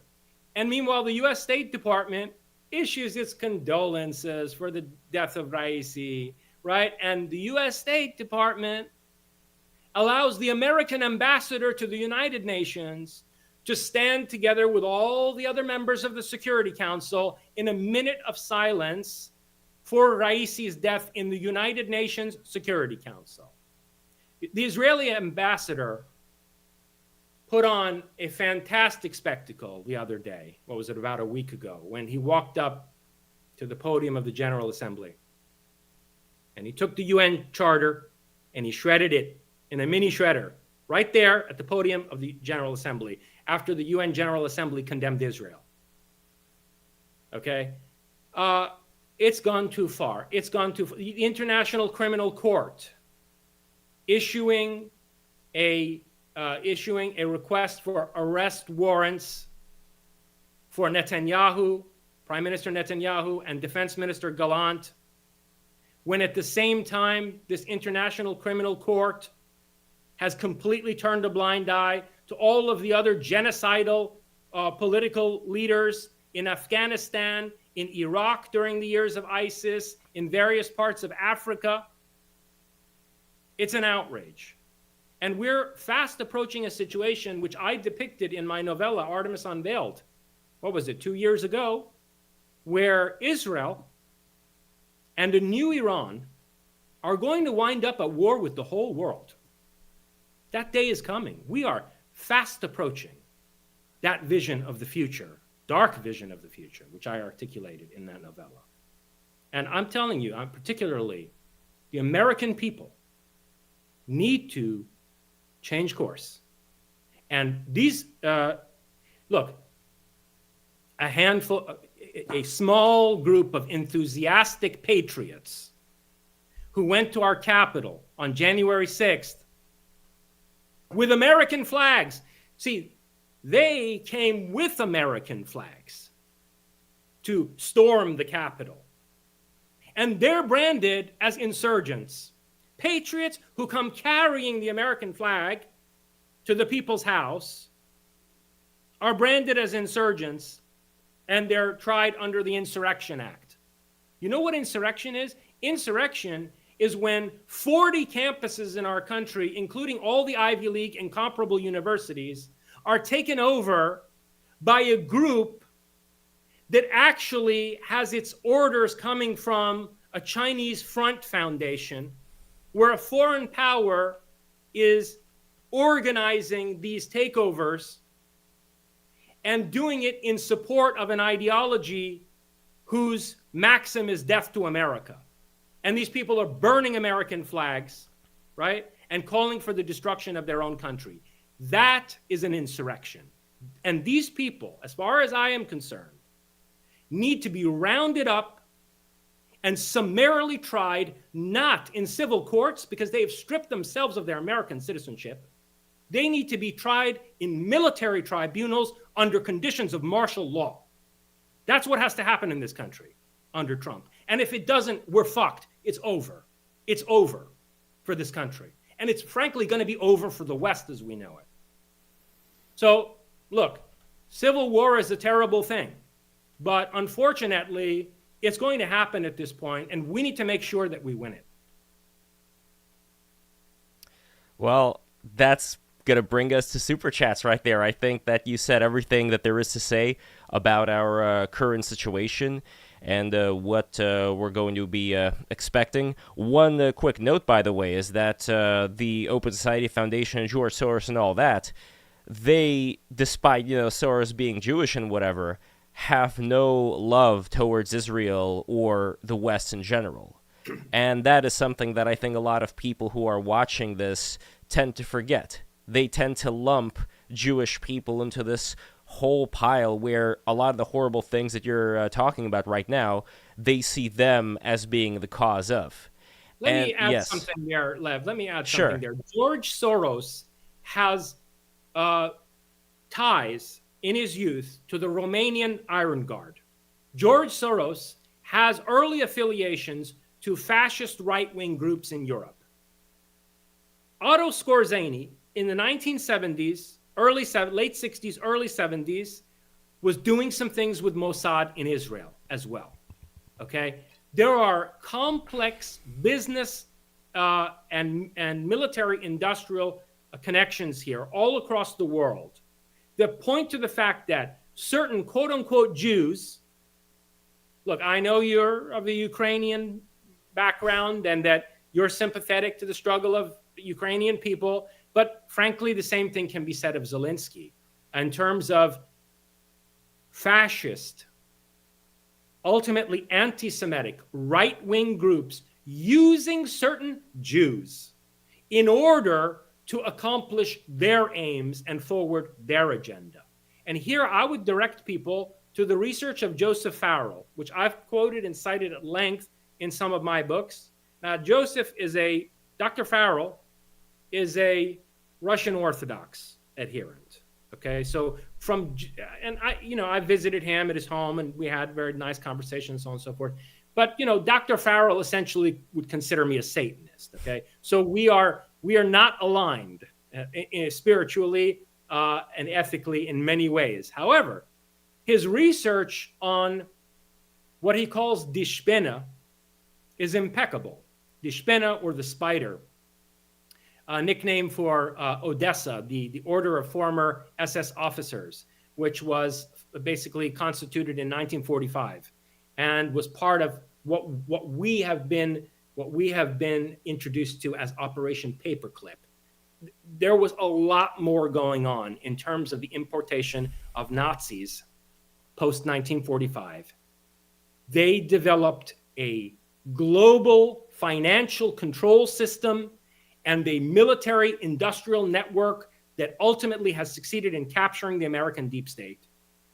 And it is these people, not the Jews, who are ultimately controlling the kind of policy making that's been detrimental to the West, including in Germany, where Merkel let in all these migrants.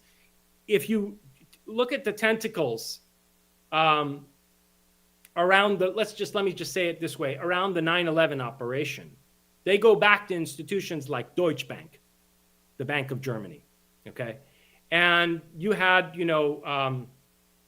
Martin Bormann, Hitler's financial mastermind, who supposedly died 3 different times in 3 different ways, still writing checks through Chase Manhattan Bank in Argentina in the 1970s. Go look at Joseph Farrell's research, the Nazi International, the European Union, and the Third Way. The people who have undermined the West through mass migration, social justice agendas, and so on and so forth are not Jews. They're Nazis. And their ultimate aim is to foment a backlash. They want a right-wing reaction that they intend to ensure is traditionalist in character. This is a sophisticated dialectical operation that's taking place. It's what they were always masters at, Weltanschauungskrieg, worldview warfare.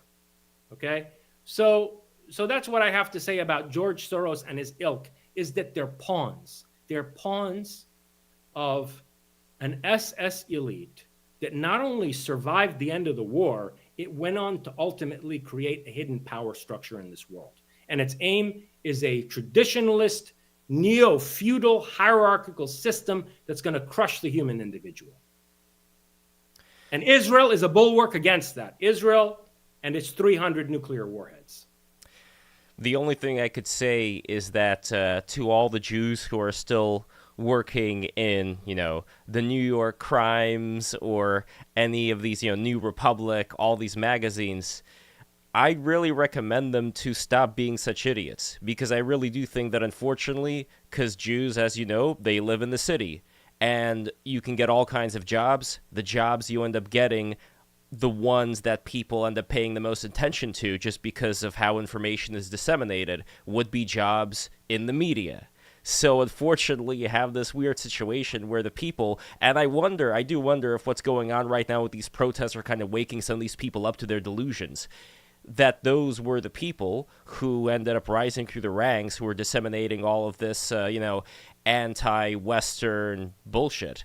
That the unfortunate effect of that is that people look up their names and they do all these 4chan infographics saying that, Jonah Goldberg or whoever, wants white people to go extinct and so on and so forth.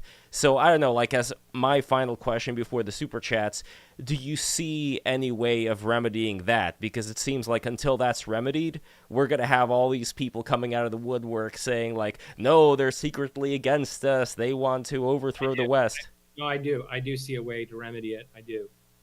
And that's that. I think that Prime Minister Netanyahu and people like Defense Minister Gallant and the people who are, looking into how October 7th could possibly have happened within Mossad and Israeli military intelligence. Because you see, there were also, Israel has been betrayed.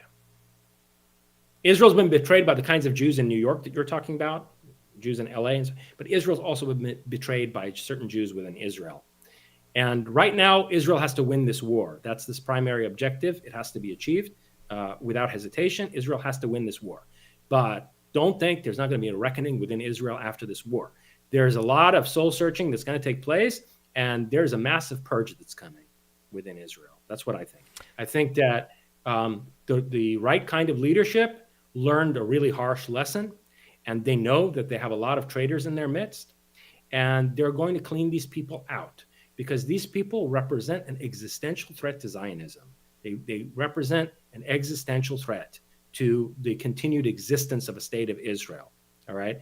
And I think they're going to need to be weeded out. And what I also think is that the right kind of Zionists, right, people who are just looking to defend a state for people of Jewish descent, the right kind of Zionists are going to find a tremendous ally in the next regime of Iran, a regime that represents the will of the majority of Iranian people who love Israel. They love America and they love Israel. And I think that the kind of intelligence and security relationship that could exist, again, because it existed once between Savak and Mossad, very close relationship to the point where they were developing nuclear weapons together. That's a whole other story. But there will be an intelligence and security relationship between the future Iranian services, whether they want to. I'm partial to the idea of calling it Savak again. I actually think that's a great idea. What does Savak mean? It just means Sazman Amniyat va Etelat Keshvar. It means state security and intelligence service. But, it has a horrific aura to it because, supposedly they tortured people and, engaged in all kinds of repression. Well, who were they interrogating? They were interrogating a bunch of Islamist cockroaches who have turned women into second class, who are beating women right now for exposing their hair, right? Islamists who have completely abrogated freedom of the press and freedom of speech for the last 45 years in Iran. Those are the people who they were severely interrogating. They were severely interrogating communists who apparently were so faithful to their Marxist principles, their atheistic, humanistic, universalist Marxist principles, that all these fucking Iranian communists lined up to support a lunatic like Ayatollah Khomeini and to bring a bunch of Islamic fundamentalists to power. Those were the communists being interrogated by Savak. Right? Savak was actually doing its job, trying to actually, the Shah was the one who was too much of a bleeding heart liberal. Anyway, be that as it may, my point is that the future Iranian state security and intelligence apparatus will have an excellent relationship with Mossad and Shin Bet and the Israeli services, so that the Iranians, I think, will be able to help weed out the wrong kind of Israelis and the wrong kind of Jews, even in the United States, who are undermining the security of Israel. Again, to reiterate what I said earlier, addressing the American people, understand that the domestic political situation in America is a vital national security concern of the future Iran. The future Iran is going to find itself immediately in conflict with China, in conflict with Russia, without a Europe that it can count on, because Europe is being taken over by Islamists, right? So who is going to be Iran's ally? Well, America, Israel principally, and also America. So the future Iranian state security apparatus cannot very well allow America to be a stage for protests that mirror the ideology and discourse of the Islamic Republic. Understand? So the domestic political situation in America is going to be a vital national security interest of the future regime of Iran. Let me leave it at that. Okay? And that includes whatever misguided Jews there are who are, aligning themselves with these apologists for Hamas. Yeah, they drank the Kool-Aid, just like all these really beautiful girls that I used to have a crush on, and now I see their Instagram story, and it's all like, pro-Gaza, yada, you know what I mean. It's a damn shame, like the song goes. One last thing I would say is that... Believe me, I know. Yeah.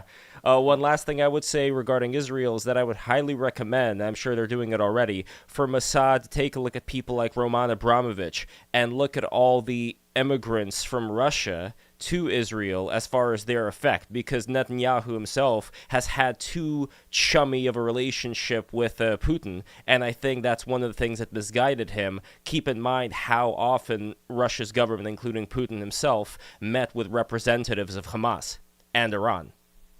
Look, I am certainly not in favor of the conflict in Ukraine spiraling into a potential nuclear confrontation between NATO and Russia. That having been said, as you remember from our previous conversation, where Vlad was also with us. Vlad Davidson. Yes, and we were discussing October 7th. I told you that I think that all these Russian Jews in the Israeli state security apparatus who have ties to the Kremlin, and we know there are a lot of people in Mossad they are double agents, and they work for Russian intelligence as well. I think something went very wrong that day, and it did involve the Russians. And it was retribution for, frankly, Netanyahu being dragged, kicked and screaming by America to support Ukraine. But be that as it may, there's a case to be made that Israel was betrayed by Russian Jews who ultimately were answering to the orders of the Kremlin. And now Russia's, I can also tell you, I'm sorry to say this to the folks who are I know I have a lot of followers who support Russia, but I can tell you that the future regime of Iran is going to be an enemy of Russia. There's no question about it. And they're right across the Caspian Sea. And by the way, for people who don't have a sense of history, the Russians took a quarter of Iran's territory. They fought 2 significant wars with Iran, and they're responsible for taking a quarter of Iran's territory. So there's a lot of bad blood there. And I can well see that there's going to be a future Iranian-Israeli alliance, even just against Russia. Well, on to super chats we go. So the first super chat is from somebody who did it last time, but I unfortunately was not able to get to it. So he reminded me today. As a reminder, my question was if Jason has seen the MH370 videos. That's the hidden tech held by the shadow government. And before you respond, Jason, once again, make sure to like, subscribe, comment, click the bell. The bell is very important. Anyway, Jason, go ahead. I've seen it. I've heard analyses of it. I have listened to intelligent people who I really respect, who have, in some cases, said they think it's legit, and in other cases, other people who I respect equally have raised questions about, the legitimacy and fidelity of that video. Whether or not that particular footage is accurate, it's showing these 3 UFOs circling around MH370 and basically creating a vortex, which the airplane then disappears into. That's what the footage shows. And supposedly it was leaked by a high-level official, and the footage was taken by classified satellites who were looking down at the area that the plane was transiting at the time. Whether or not that particular footage is legit, I think that technology exists. Jane Dominic, $10. Questions for Jorjani. Do you see any room for Bacchic mania, muse inspiration, Jungian individuation, or some form of serious Promethean divinization in the future of philosophical inquiry? What the hell do you think I'm doing? I mean, that's the core of my whole philosophical project. Yeah, that's pretty softball. Of course I do. Yeah. All right, moving on here. The ones that we could just answer fast. Austin, $10. Ethnogens have been administered in traditional cultures to aid in the development of these psychic abilities, especially for individuals who struggle with the training. Comment. Any thoughts on it? It should be some combination thereof, I mean, the right drugs properly used, as the Greeks called them, pharmakeia, the right pharmacons properly administered, together with various psychical training regimens, are probably the way to go. But that's drugs as a tool and a craft rather than as an escape. No, that's true, because when it comes to psychedelics, you don't want it to become a crutch.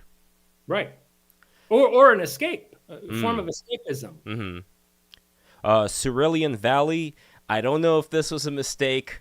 $100. Thank you so much, Cerulean Valley. Okay, here we go. They, in quotes, are more advanced in every field you speak of. Ludditism will be psychologically healthy for most inhabitants on this planet. You can't even astral project. It's not your choice, but just accept their traditionalist dominion over you.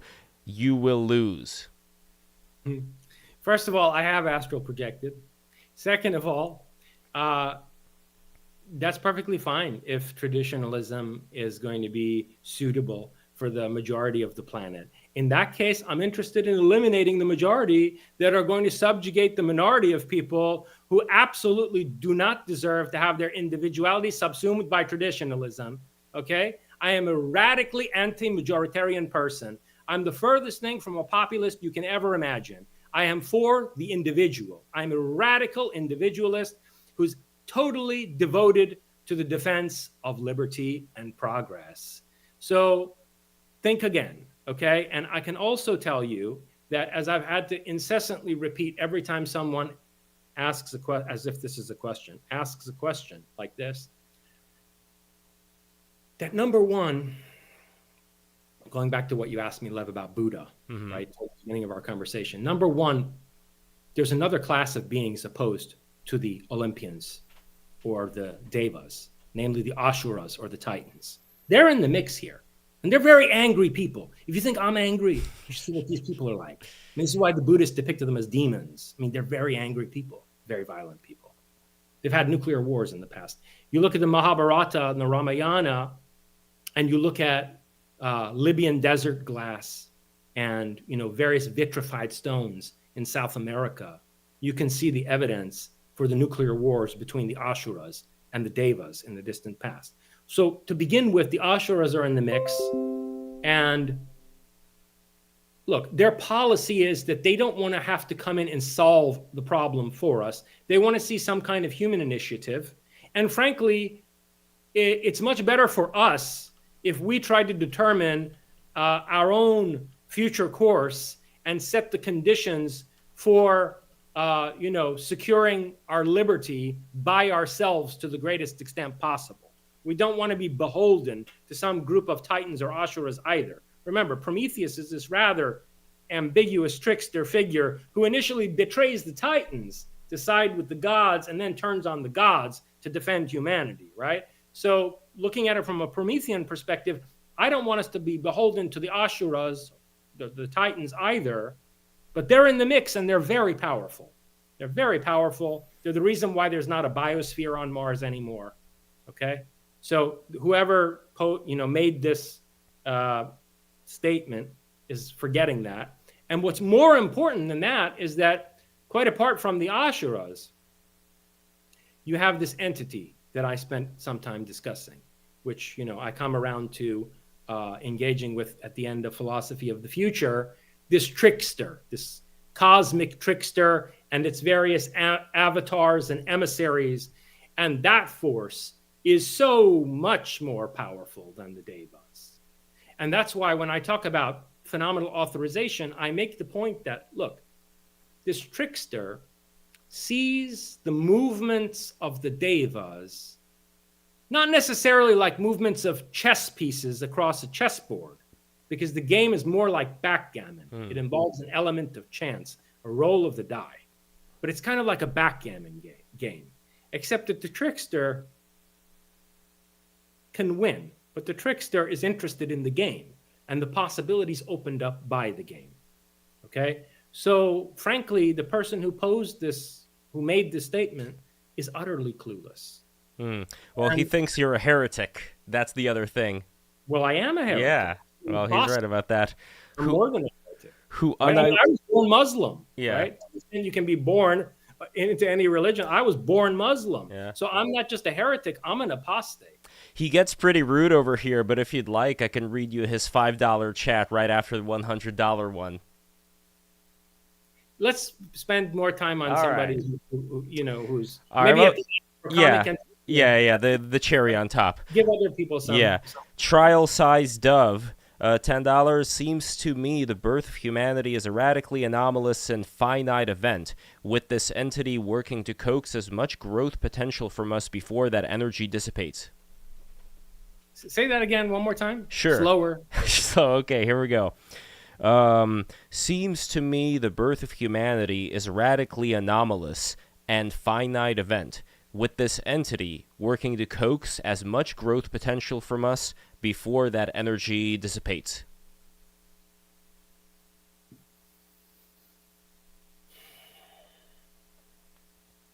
It's a question of scale. It goes back to when you were talking about, we can imagine that there's a macrocosm that's, has, vast in such and such a way, and there's all kinds of intelligences that are potentially so far beyond ours. And well, you could imagine a context that would render humanity this relatively unexpected and anomalous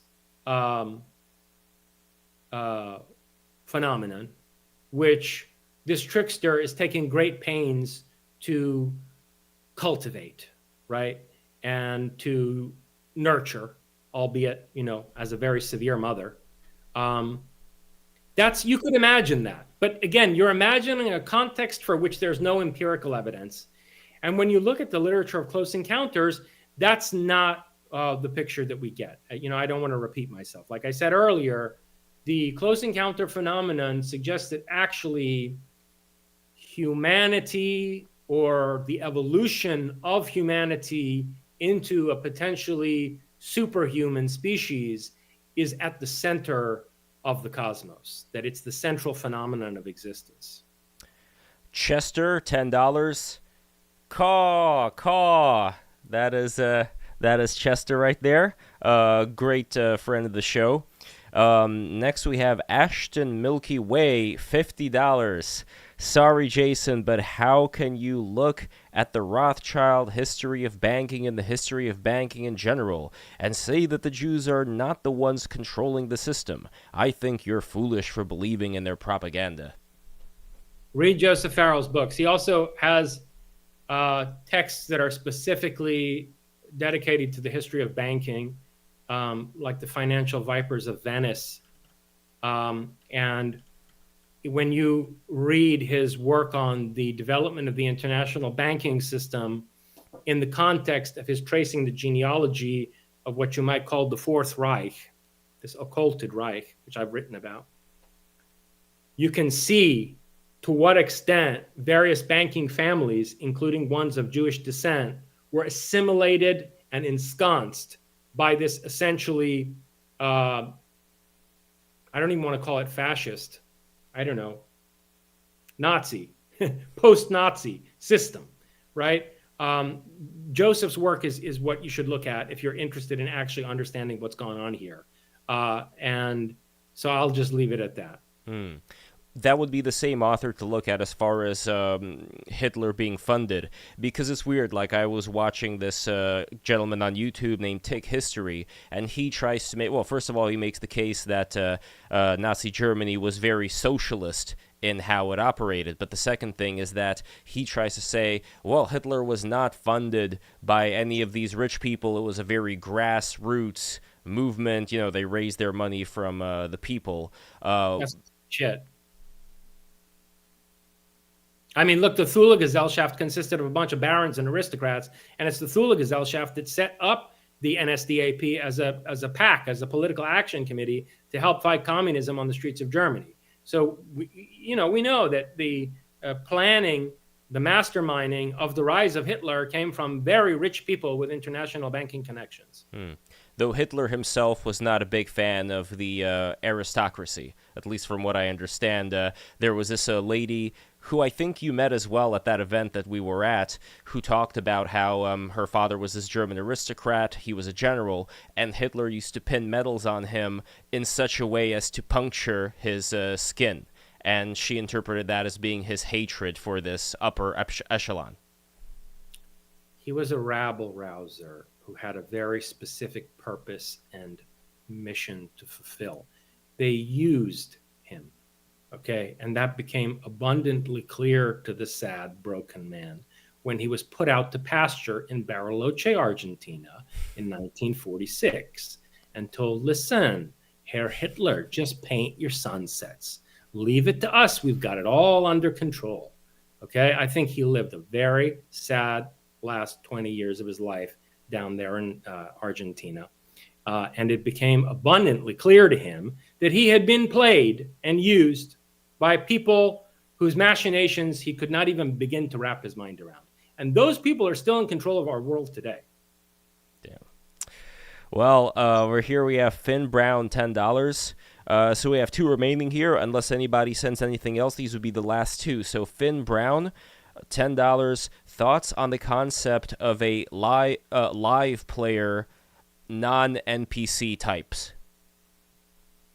Thoughts on NPCs? No, the live player. So the opposite of what an NPC is. What thoughts? I mean, out of the concept, like what exactly entails a live player? Well, in your book, you were writing about consciousness and whether you see there being like this gradation of consciousness where people who would be more like the NPCs would have less of it and people who would be more of the players have more of it, or is it much more distinct? Individuality, personal conscience, self-reflection, critical thinking, above all, creative vision, right? All the things that these protesters we see in the streets today lack. And by the way, I just want to make one point that I neglected to make earlier, is that because a lot of, undiscerning people will say, oh, yeah, but what about, the communists who took over Columbia University in 1968 and so forth, on behalf of the Students for a Democratic Society, SDS, or let's say the activities of the Weather Underground. Completely different. Look, you don't have to be a communist or agree with communism to understand why dropping napalm on Vietnamese children was not a just war. Okay, the Vietnam War was an unjust war. Okay, at least one can understand a person who takes that position and protests the war. And also, if you look at the doctrine of classic communism, going back, to Marx, supposedly, however misguided you may think it is, it's ultimately an aspiration for liberation and enlightenment and an egalitarian world society where, women have more equal. After all, look, the Soviet Union sent women into space way before we did. Okay, so there are things that you can respect about classic communism and about the communists who took over Columbia University in 1968. The cockroaches and vermin and parasites today who have desecrated those places have also hollowed out anything that was respectable about communist ideology. They've, in fact, imploded communist ideology by aligning themselves to the most traditionalist and retarded, religious tradition on the planet, namely Islam. And by the way, this is a rerun for me. It's a horrific rerun because all of us who have some Iranian heritage saw this happen in Iran in 1978, 1979, where all the fucking leftists suddenly somehow forgot Marx and got behind Ayatollah Khomeini and the mullahs. That's why we have an Islamic Republic today. It's the leftists in Iran who brought the Islamic Republic to power. They were the firepower behind it. They were the guerrilla fighters who toppled the Shah's regime, not these turbaned mullahs. It's the leftists who did it. So, look, I don't know what that says. I won't blame Marx for it, though. And if you look back at my work, you see I actually respect Marx a great deal. The thing is that his followers have now come to the point where evidently, they've become the epitome of these zombie NPCs. And so I don't see, a legitimate future for leftists. And the USSR was also supporting Palestine back in the day. Arafat was an agent of the Soviets. No, okay, but Lev, that's not fair because the USSR was also the first and greatest supporter of the state of Israel. That's true. Well, that's before Israel, you could say, kind of betrayed it. Yes, so the Soviets felt betrayed by Israel because actually the Soviets were the first supporters of Israel before France. Then France became the second strongest supporter of Israel. And then the United States only really started supporting Israel after Kennedy. No, that's true. Yeah, you have a point there.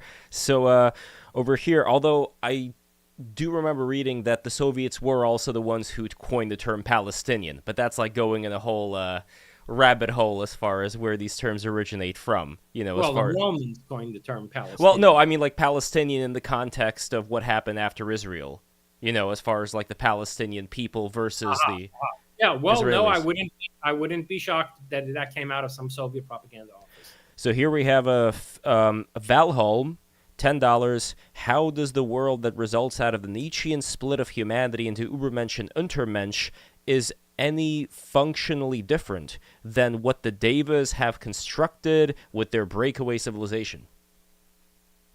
Because what the Devas are envisioning is a hierarchical caste society where there are different rungs of human beings in that society, okay, until you get to the highest rung, which is a priestly class, the Brahmin, whose sole purpose is to serve the Devas. It's a caste hierarchy. What Nietzsche is talking about is essentially the destruction of humanity through the Untermenschen becoming a machinery of production. These aren't human beings anymore. We're not talking about human beings anymore.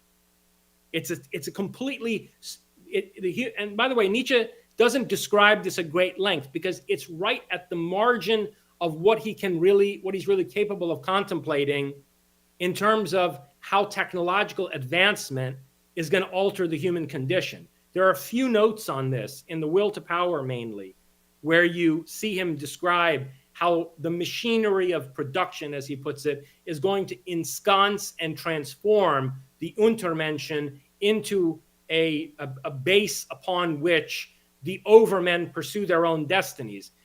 But the overmen are not slave masters. The Untermenschen are not slaves of the overmen. Nietzsche really belabors this point. Nietzsche's entire ethical doctrine is a critique of slave morality, right? And an advocacy for a kind of morality where the individual sets his own goals and purposes and is not dependent upon basically, oppressing and manipulating anybody else. Yeah. Okay? So it's a radically different vision. Actually, it's a much harsher vision. And I've said this before. It's a much harsher vision because to the extent that most people don't want to be free and most people want to be cattle and most people are sheep, well, then the Deva vision is much more compassionate because it accommodates that majority inside this pyramid. Nietzsche's vision is saying, listen, either evolve or you're going to be a machine. Next super chat over here we have from Kaleb. Your $10, your thoughts about the global loss of res publica and its replacement in the internet, where the public ceases to check and balance. Richard Sennett's The Fall of Public Man comes to mind. Look, I think that the Republic, first of all, the Republic was a noble idea, especially if we take care to discern, to make a distinction between a Republican constitutional structure and a democracy. The kind of Republican constitutional structure that the founding fathers of the United States articulated in our Constitution and our Bill of Rights was a very noble-minded and progressive endeavor in the proper sense of the word progressive, which I entirely embrace and intend to safeguard against these retarded leftists. But the fact of the matter is that even by the middle of the 20th century, with the rise of instantaneous global banking and military industrial corporations and mega corporations and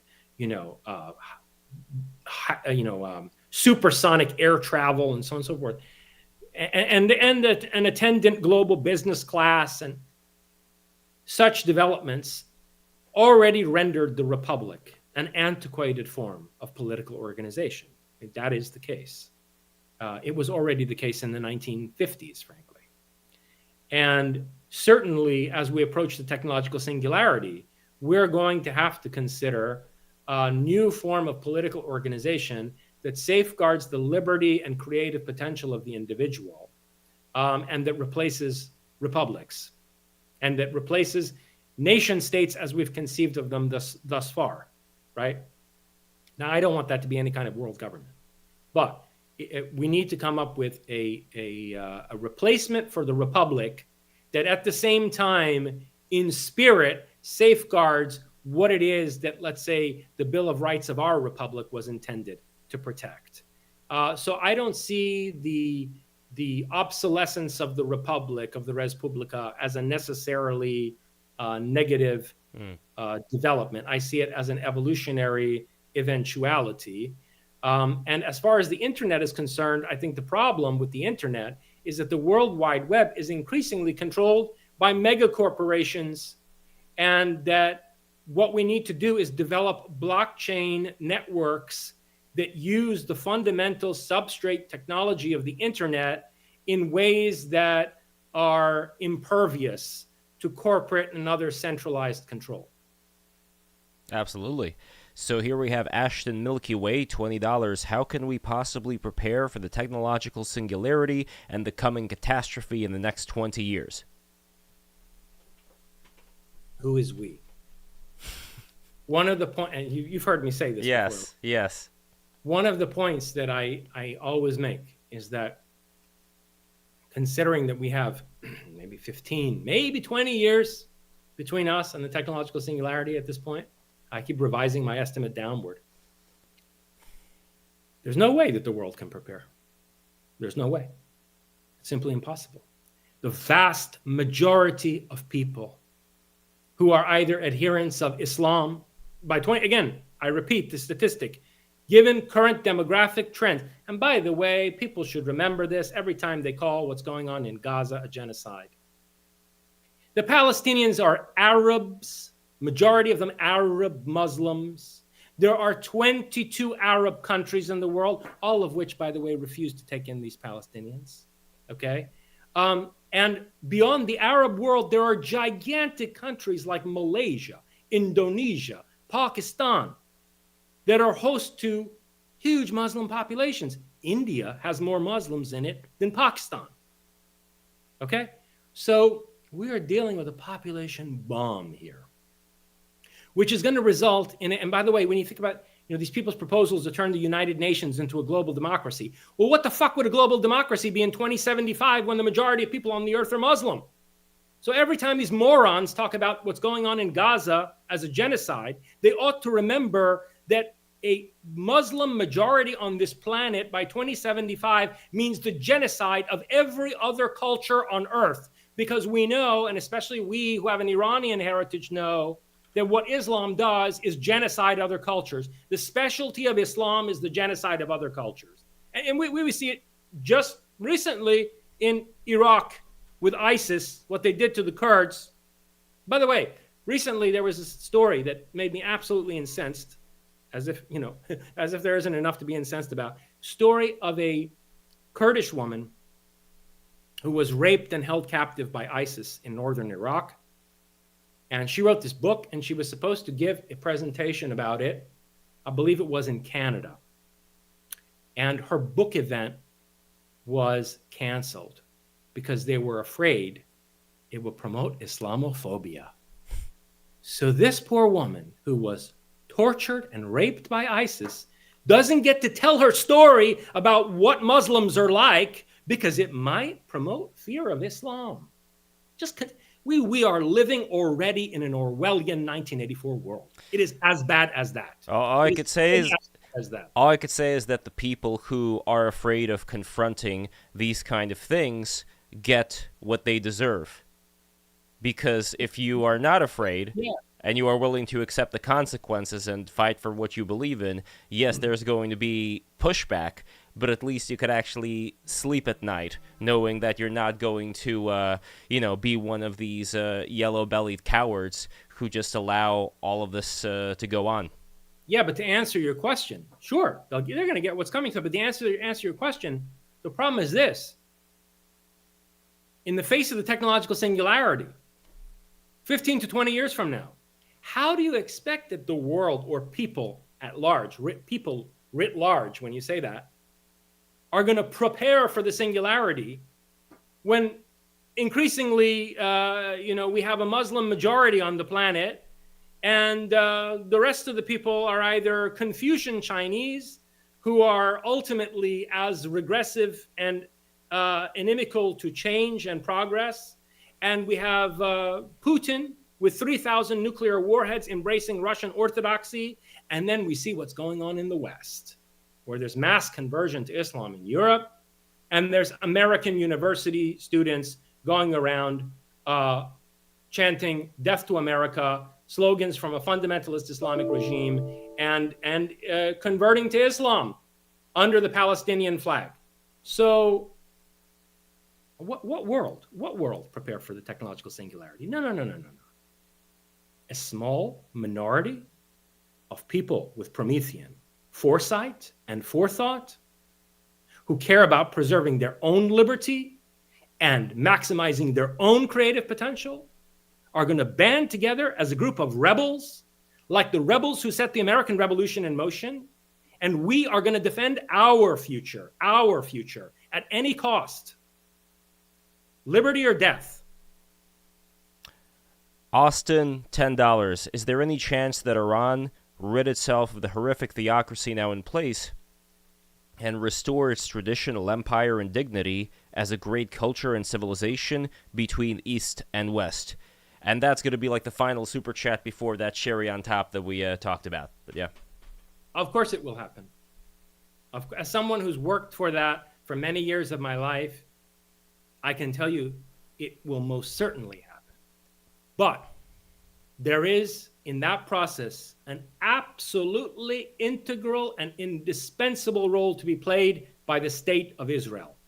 And everyone who wants to see that Iran come into being has to understand that it is inextricable from support for Zionism.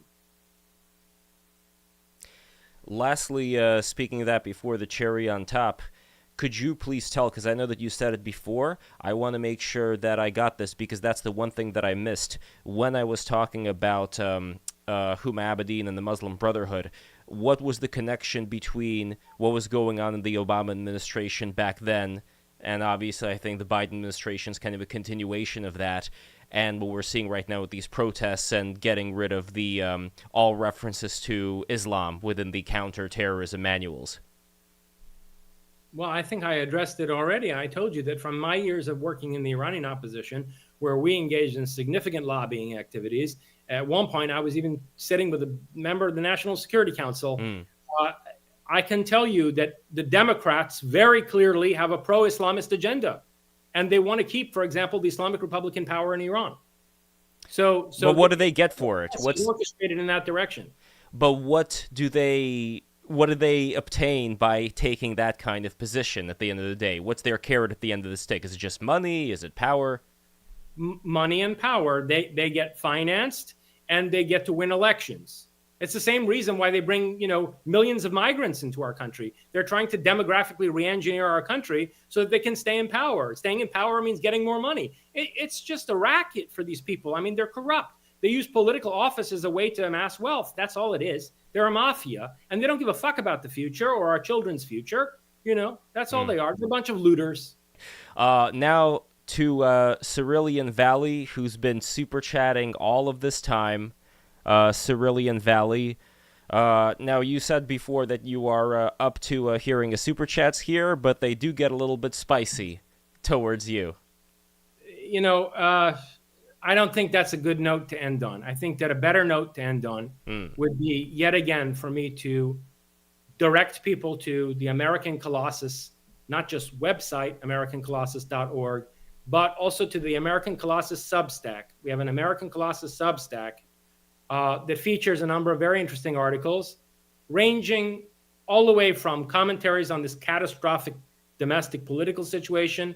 There's a whole piece that I wrote against the woke social justice warriors, all the way to a new piece that I've written on the close encounter phenomenon. There's an essay called "The Airships of Prometheus" on the American Colossus Substack, where I actually go back and revise. Well, I wouldn't say I revise my thesis. I present an alternative interpretation and hypothesis concerning the airship mystery of 1896, 1897, which I know is something that you and I have discussed before, and you took the time to try to find the families of some of these The dentist isn't calling back. I got to try again, but I appreciate you remembering that. Yeah. So, folks, go take a look at those articles, and please do subscribe to the American Colossus Substack. There will be a lot of good news coming concerning that process. And you can buy Dr. Jorjani's book, Philosophy of the Future, The link is in the description. And once again, if you want to see the Q&A, the exclusive Q&A in the New York City apartment that Dr. Jorjani was kind enough to do with me and Neil Gnostic Informant, go to patreon.com/breaktherules, become a patron today. Any tier, doesn't matter, and you will be able to get that.